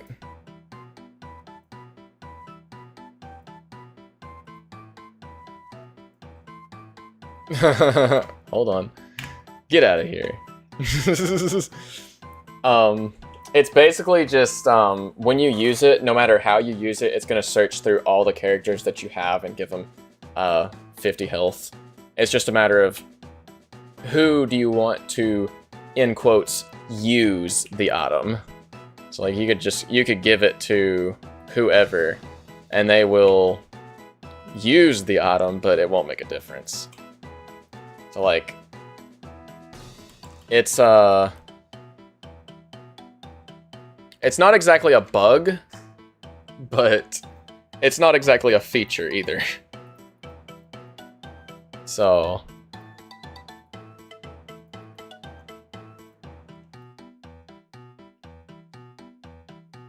I actually kind of think I want his hand to go down a little bit more here.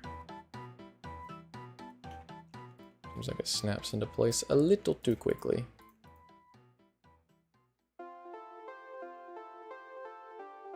Oh, that would be cute. That would be so cute, actually.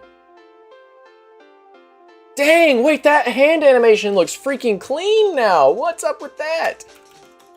Just that minor adjustment did so much. That's absurd. But yeah, on the topic of extra animations for consumables, one thing that I did have an idea for is like having them have like eating and drinking animations as well, because I think that would be fun. Because like if I was to go through and like denote like, hey, this item is healing for everyone, or this one is like or like what stuff like that, you're right, if I'm putting like identifiers on the items anyways as like an extra feature, like why not give them extra animations like that? Like it'd just be like a quick animation, kind of like how there's the difference between eating a mushroom and drinking syrup in the Mario and Luigi RPGs. It'd be something along those lines, where when you get a drink, they have like a standard holding a glass and just immediately go to chugging it kind of thing, or sipping on it. Like, I can just imagine like main character having one here where he just like just throws his head back and drinks the whole thing at once, kind of like you're drinking a can of soda real quick. Yeah. Both are good. Having it show in the menu would also be pretty helpful. Because if it's denoted as an item that heals all like that would be secondaries. Like that's something that I'd be able to do with that extra functionality, is look and see like, hey, this item is meant to heal multiple people, or can heal multiple people, or can do some kind of like crazy weird effect like the swamp juice does. Like swamp juice as a smoothie should actually technically affect all characters. Like, even though depending on who you use it on, like it would give the okay, so there's 8 outcomes of swamp juice, I think. I might be totally wrong on that. I'd have to look at the code and see. I could do that right now, probably, actually. It wouldn't take but just a second. I don't have to actually open the game, but rather just look through the files for it here. Scripts. Let's see.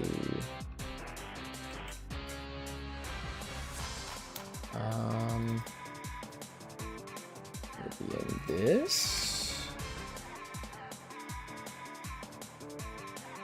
No, not this one.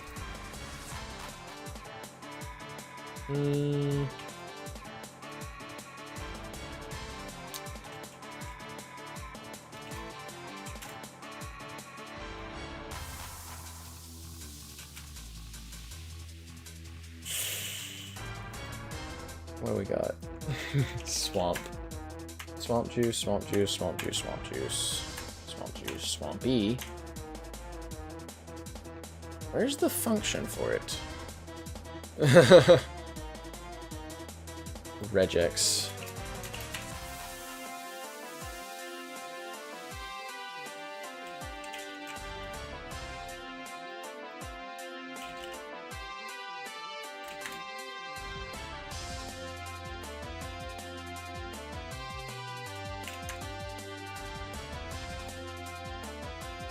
Am I crazy? Okay, well, unless I like open the thing and look for it, open the actual project and look for it, it's gonna take a minute, and that takes a minute anyways. So, there's a few different effects for it. It can randomly apply decor, night core.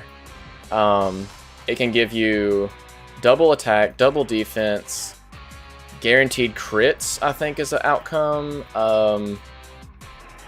Maximum speed is an outcome, so move to the front of the turn queue. I think it can heal all party members up to max. It can heal all AP to max. I think that's everything. I don't know. Like I said, I'd have to go look and see what all the different outcomes are, but it's a random chance kind of deal. Like, it could affect everyone, it could not affect everyone, it could only affect one person. So it's like, who do you use it on? Who's gambling today? I'm kind of realizing that there's a lot of, like, basically gambling things in Angels and Demons, which is not good. Like, the prayer system is like the last thing. A diet instant prayer, almost, yeah. Like, the prayers are gambling almost. Like, they can be manipulated in a way to get certain effects. Like, if you, like, it's mostly, I tried to write the code in a way that it would, try to anticipate what you wanted a little bit. So, like, if you're praying over an enemy, it's more likely to deal damage to the enemy. If you pray over a party member, it's more likely to help out the team or buff that specific party member. If, like, obviously if you're praying for a party member that's KO'd, you want that party member revived, right? Like, that's like the most likely option. So if you pray for a KO'd party member, it will pretty much always revive them. I think there's like only one exception, and that's that you have multiple party members KO'd, in which case it will revive all of them. Sometimes. They're also random chance as well.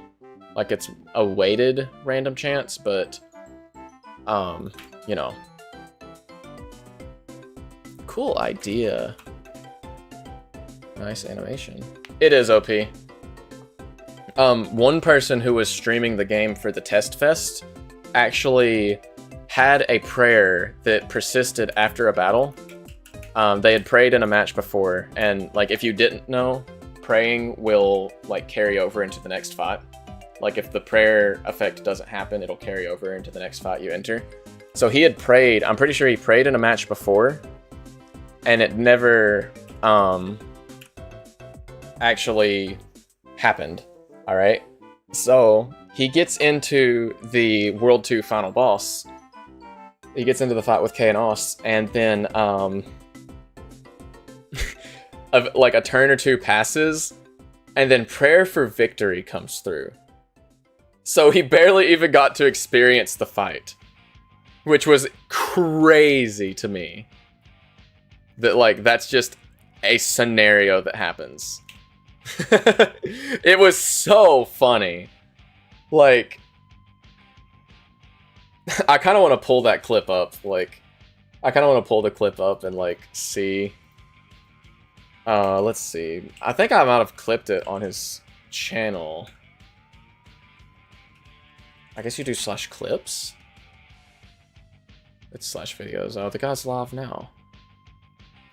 Let's see, all. Actually, can I, like, not search through these? 30 days, sure.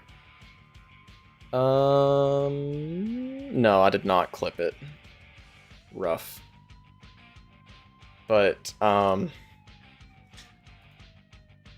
prayer for victory should be impossible for major fights. Yeah, I thought about making that the case, but, like, I would feel like I should also have some kind of, like, thing that somehow says, like, hey, these prayer effects won't happen in these fights.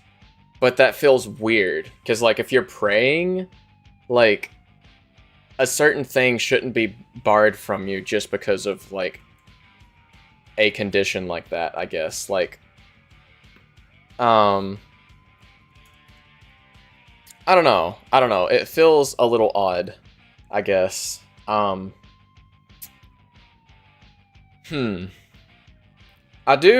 think I might have changed it for Boss Rush, where you can't get Prayer for Victory in Boss Rush, but that's something that should just naturally be expected. Like, you can get the damage effects, but, not the, the you know, the the victory. That's the word I'm looking for. Smite, as some call it. I call it smite internally. Have this. Cool. There we go. And this needs to be way more pink. I'm gonna give it an outline here.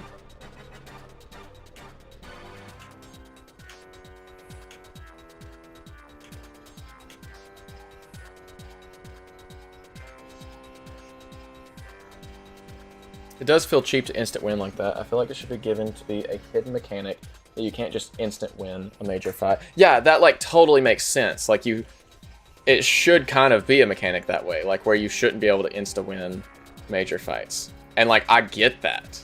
Like that sounds like a good idea. It's like, but if you've experienced that before, like if you've experienced that prayer effect before, how would you convey to the player that that won't happen? Because maybe that's your only option, right? Like, you are getting rolled, you're totally out of items, and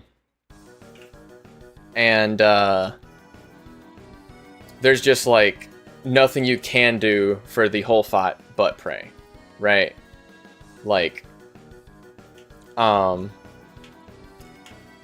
and you're like expecting that victory effect or something, but it just never comes through. That's kind of what I'm thinking of, is there just has to be some way that the player knows that, hey, in boss fights, you can't get these effects. And it needs to be something prominent, I guess. Not like tucked away in a menu or something. Because, you know, everyone knows that if you, like if you were to, leave it in a menu somewhere, like an extra help menu, that there's going to be one person who never finds it, and then it's like, oh, well, I never knew, so that's bad game design. Or something like that. Like the first thing that immediately comes to mind is maybe to have it, let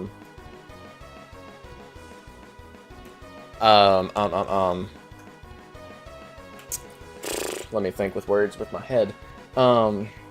It could display in a message, kind of how in the Paper Mario games, where it's like, can't flee this fight.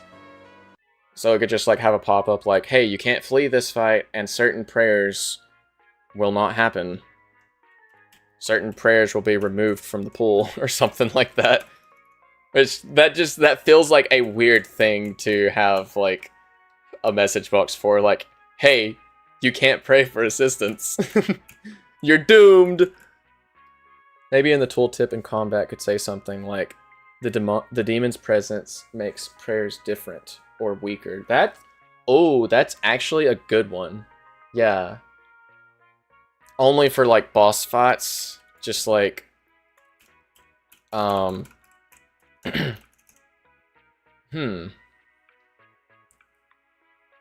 Interesting. I'd have to have it like, I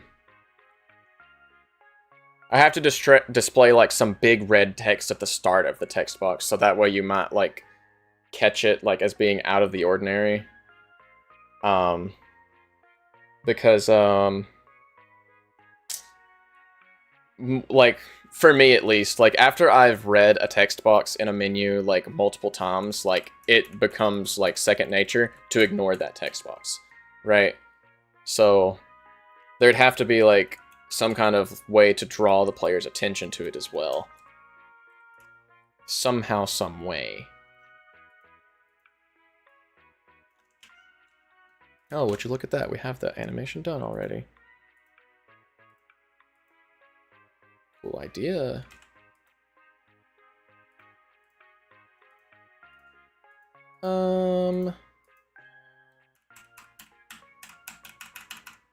The fabled finger guns emote. the prayer image dull or cracked. That's also true. Yeah, there's a few different ways that it could be managed. It's more of just finding which one works best in game. Like all of these are good suggestions, don't get me wrong. It's just a matter of finding which one is the best one. Right?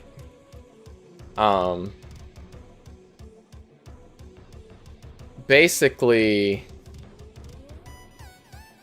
like, I'm kind of leaning towards, like, the icon being changed. Or maybe change the icon and the color. Yeah, I think that being changed. Icon, color, and description updated only in boss fights would be enough to kind of, like, make you realize, oh wait, that's not right.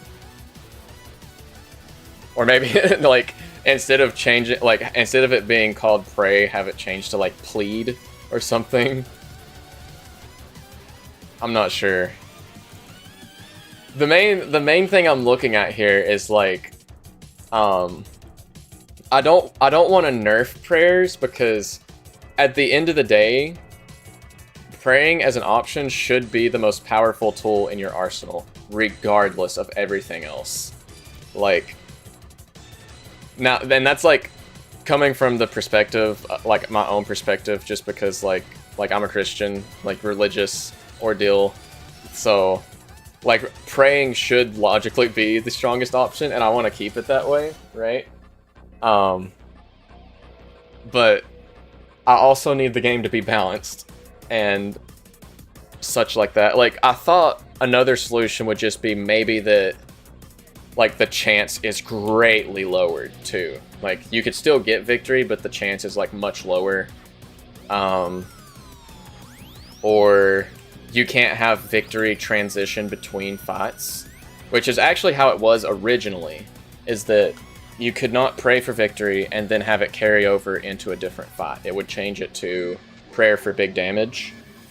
But I walked back on that because I realized that you could actually feasibly roll prayer for victory and then it carry over to another match, and then it would have been thrown out, and then you can't roll that again for another 5 prayers. So you would kind of be stuck without that in your prayer pool for quite a bit. You'd have to go through 5 turns worth of prayers, and there's no way you would have known, because it would have picked a random effect in its place. So yeah, it could do that. Or even, like, a subset of boss prayer where it says, like, prayer for massive damage, and it just does, like, half of their HP or something like that. I'm not sure.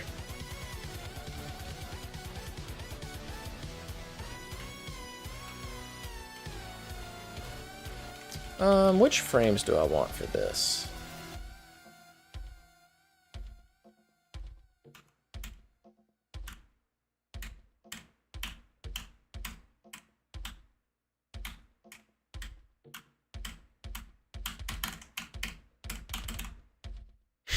I missed one note of it. Dang.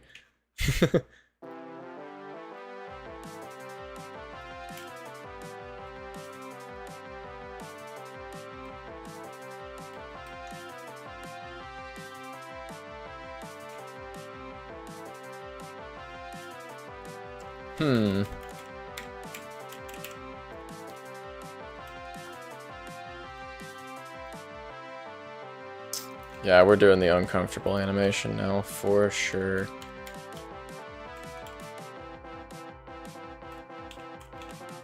Yeah, there's plenty of options. It's just a matter of finding the best one of the bunch. And it's something I do want to change, because it does kind of, like, if you're like me and the fights are like the part that you, like, especially boss fights, is like the kind of part that you look forward to the most of a game. Like, it kind of feels lame to have it in a way, stolen from you, I guess. Because that's kind of how prayer for victory feels in a boss fight when you're not looking for it.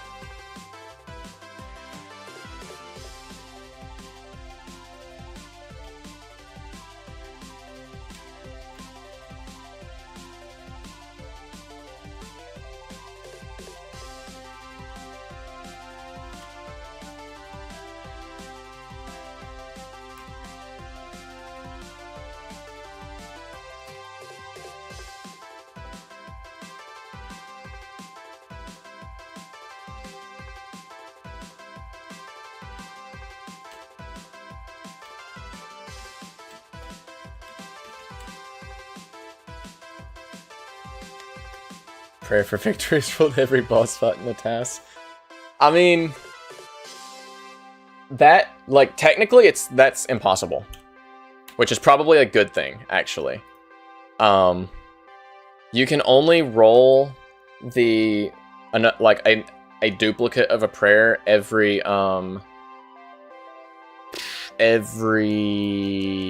5 prayers, I guess. Like, it remembers the last 5 prayer effects that went through, basically. So, that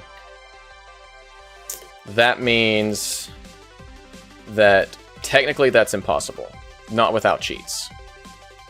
You could, in theory, close the game and reopen it if you wanted to reset the pool. But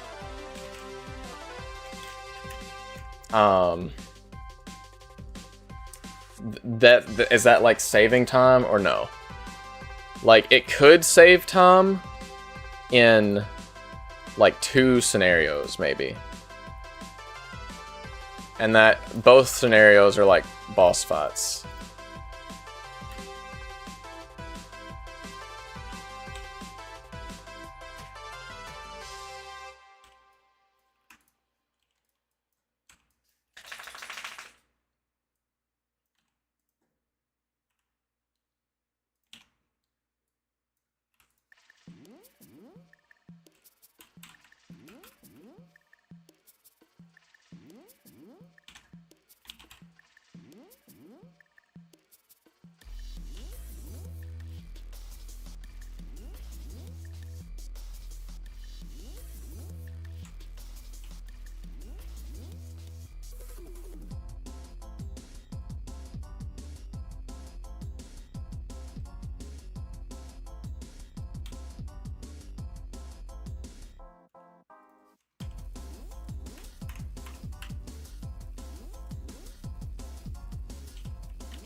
I'm getting like Five Nights at Freddy's Into the Pit vibes from this.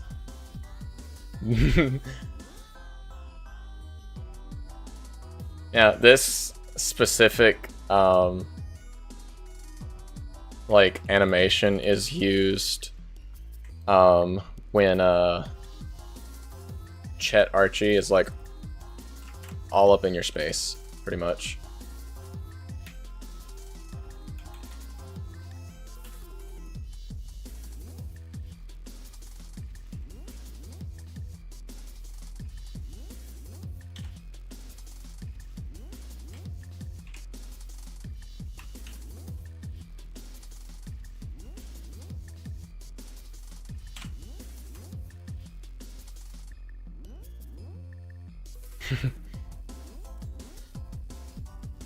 Oh, Scarfish you spotted.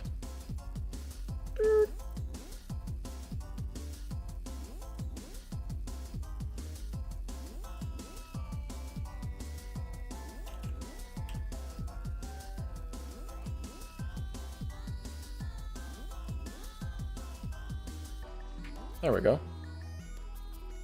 Now for the outline, which should be the easiest part of this whole one.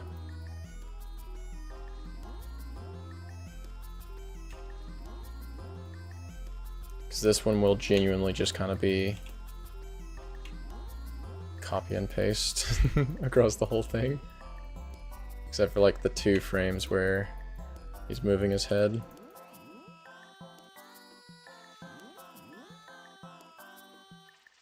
Normally I'd give him a little more bounce with the movements, but in this specific animation, he's more, I guess, rigid, solely because when this animation is used, someone's gonna have their arm around his shoulder. So that someone is Chet Archie.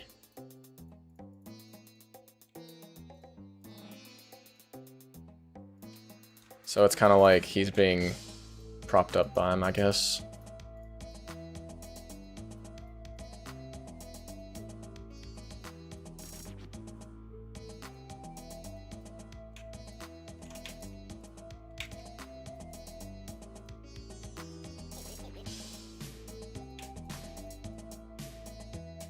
There we go.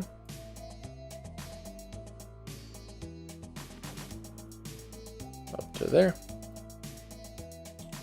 I think like everything from down here can actually, yeah. Cool idea.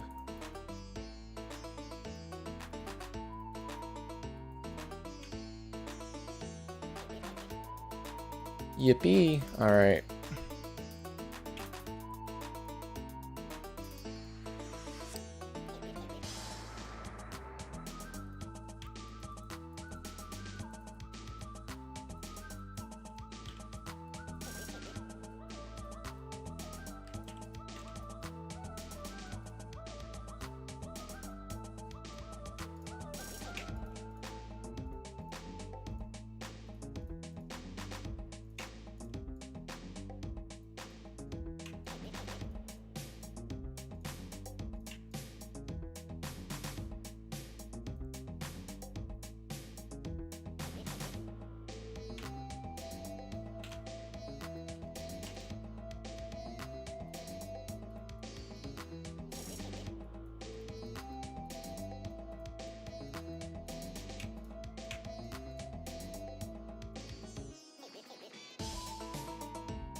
Boom. He's like, yeah.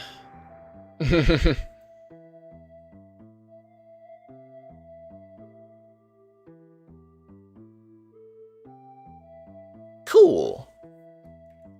I think I might add a little bit of motion in the hair here when he goes to turn his head.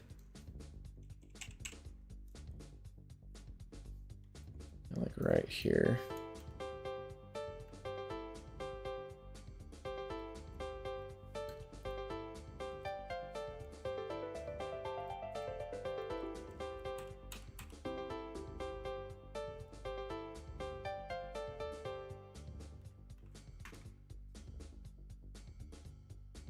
That's like so subtle. Nah. It'll be fine without it. Okay, yeah, this one's good to go.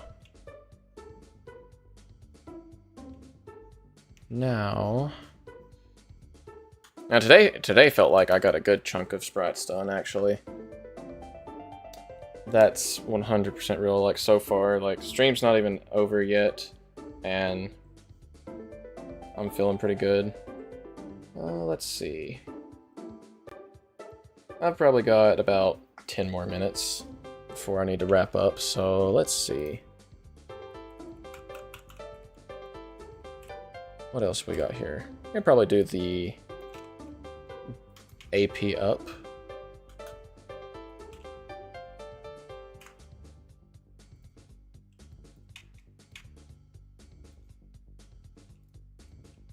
And get these out of here.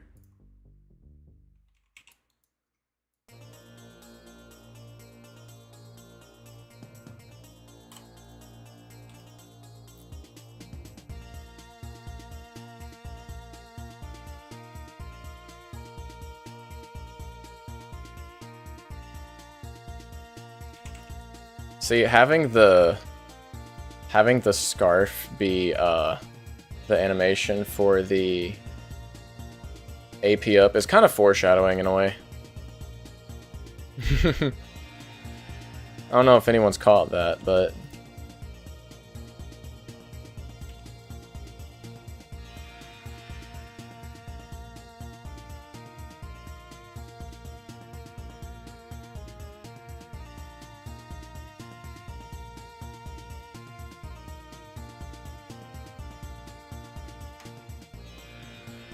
heard this theme before playing Partners in Time, and I was surprised that it did indeed come from Partners in Time.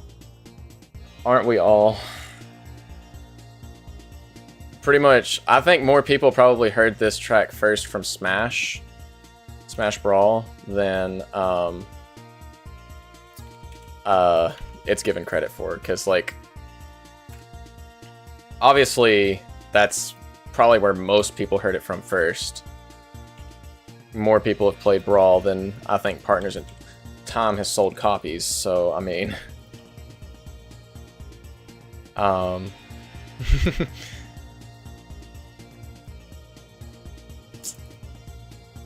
yeah, because Brawl had like a remix of it, I believe.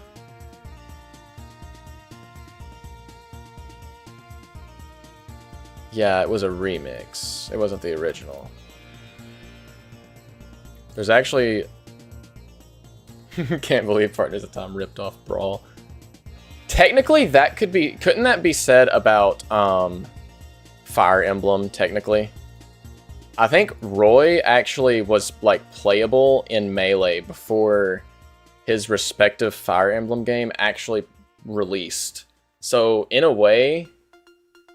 Isn't, like, Fire Emblem games that contain Roy technically ripping off Smash Melee?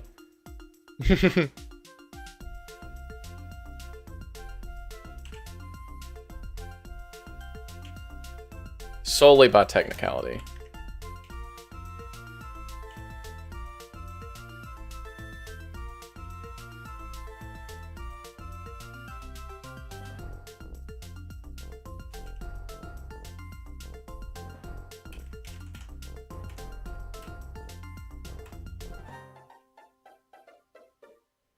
Oh, what the heck? I just, like, adjusted that animation on the total wrong frame. Cool idea, me.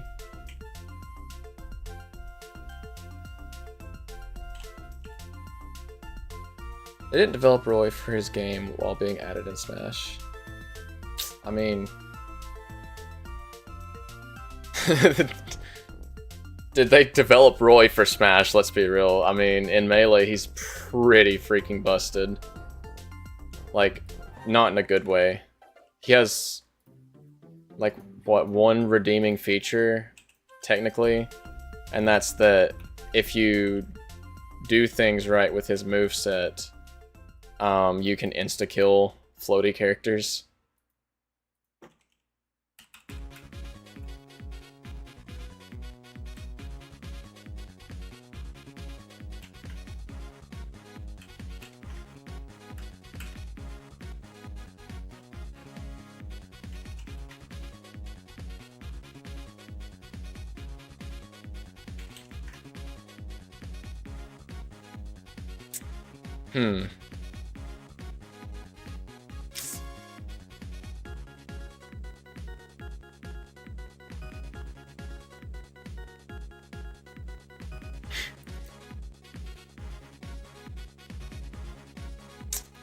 I'm not sure how I feel about this.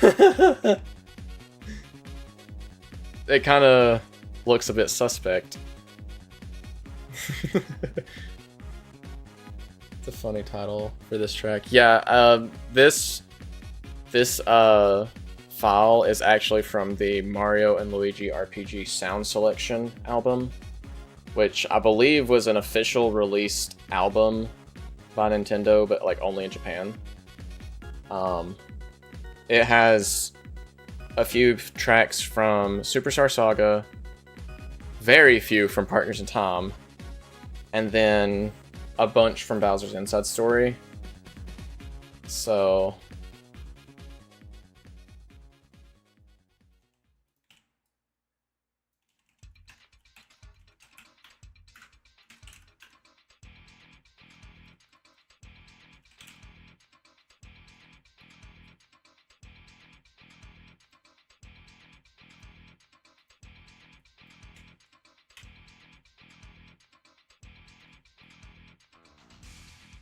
That's what I'm saying.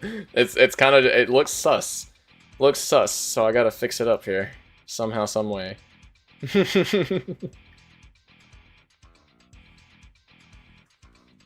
there's a few jokes to be made here, but in the spirit of being family friendly, I'm going to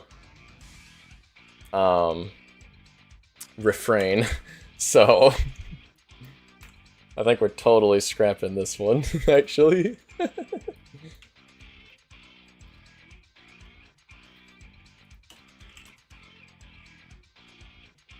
I have a different idea. Anyways, so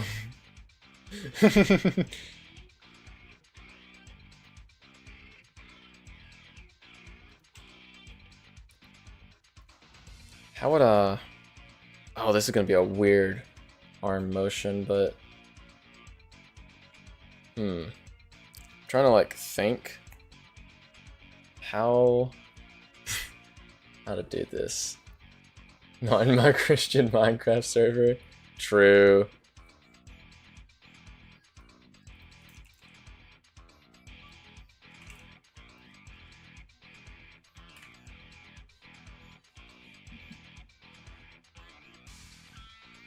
I think I have an idea here.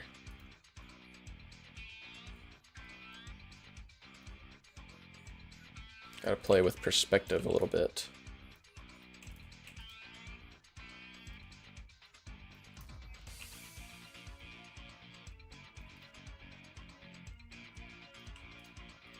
This one's gonna look weird until the vision starts to manifest here.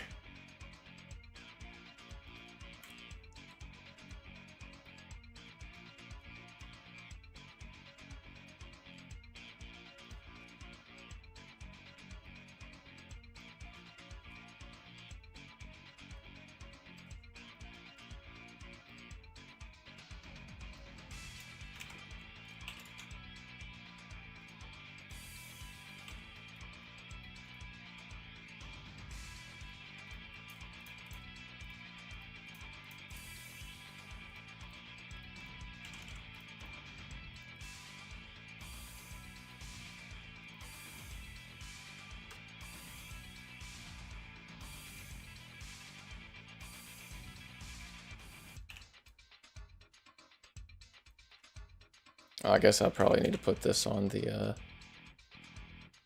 let's do the body layer, and then the hands will need to go on the top layer.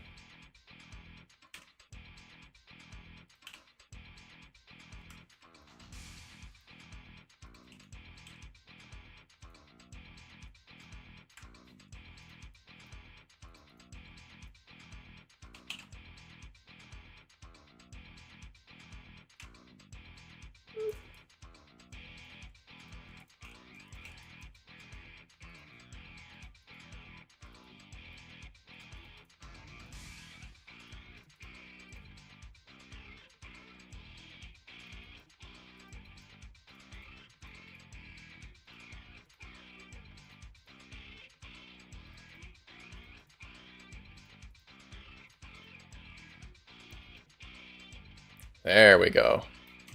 It's kind of like stretching it out now.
Yeah, that looks a lot better and a lot less suspect, I think.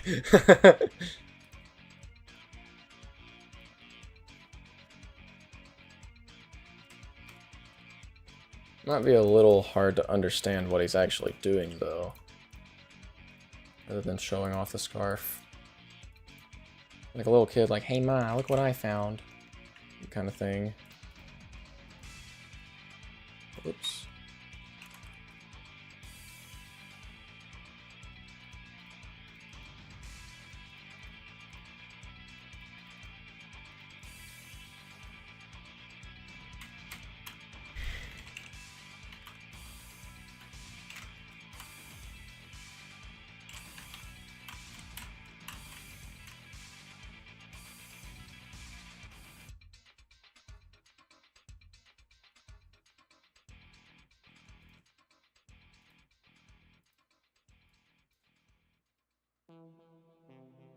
Yeah, I think I'll run with this one. Do do do.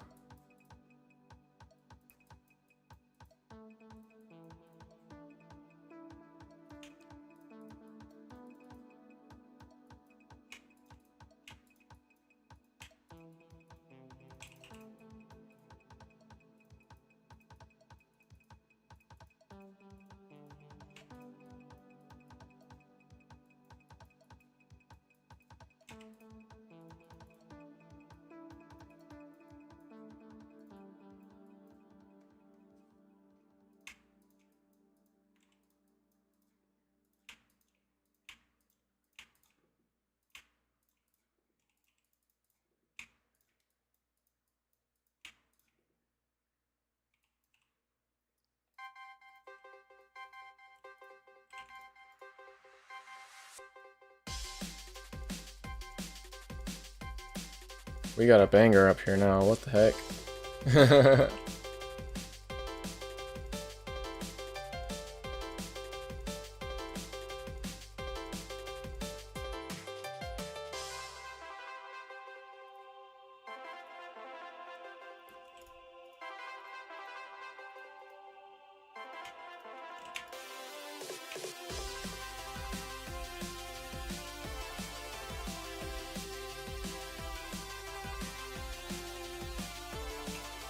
You know, this track, I think, has had, like, the least changes across versions out of, like, all of the prominently featured tracks.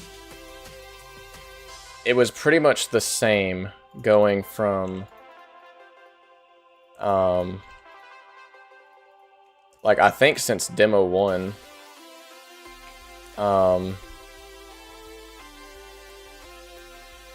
going into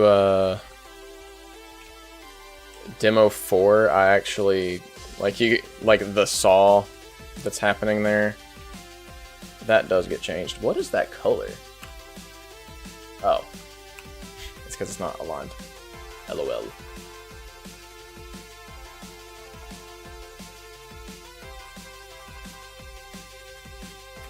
Skip through that there.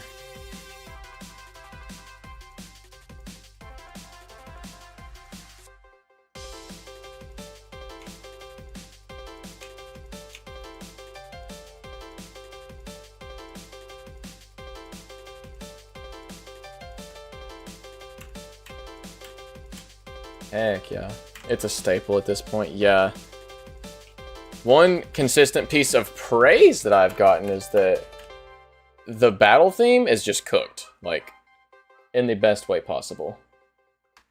Like, I know I typically talk about, oh, well, this is criticism, but a lot of people just vibe with the battle theme, which feels really good. So, okay. We got actually a good chunk of animations done, but I think it's right at 6 o'clock, 3-hour stream. I thought I was actually going to be streaming for a shorter time today, but that is not true, as evident by the time. But I do think I'm going to have to wrap up here and go and do things around the house, whatnot. My dinner should be ready soon. I'll fill you guys in. I'm having like some potatoes, crock pot potatoes, slow cooker, however you want to call them.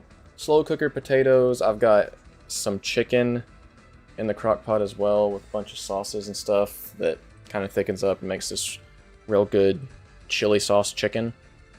And I'm probably going to make some rice to go along with it. So, but anyhow, as I said, that's about all the time I have. So, sounds good. It was a fun stream. Thank you, thank you. Look, I'm glad people are enjoying the streams. I've been having fun streaming, which is like I don't get to stream often, right? Which kind of sucks because like I have fun streaming, but I think now I might have got things down to a schedule where I'll be able to stream on most weekdays, probably at about 3 o'clock. If I can keep that up for the rest of this week, I think I might make it like an official schedule, and then I'll do some pings in the Discord for like, hey, what should we do on these days or whatever. Because I do want to start streaming like some games and stuff. I'm not entirely sure what games yet. Like I know I want to do Partners in Time. I want to do like all of the Mario and Luigi's pretty much. I could do Super Paper Mario. Mario RPG, stuff like that.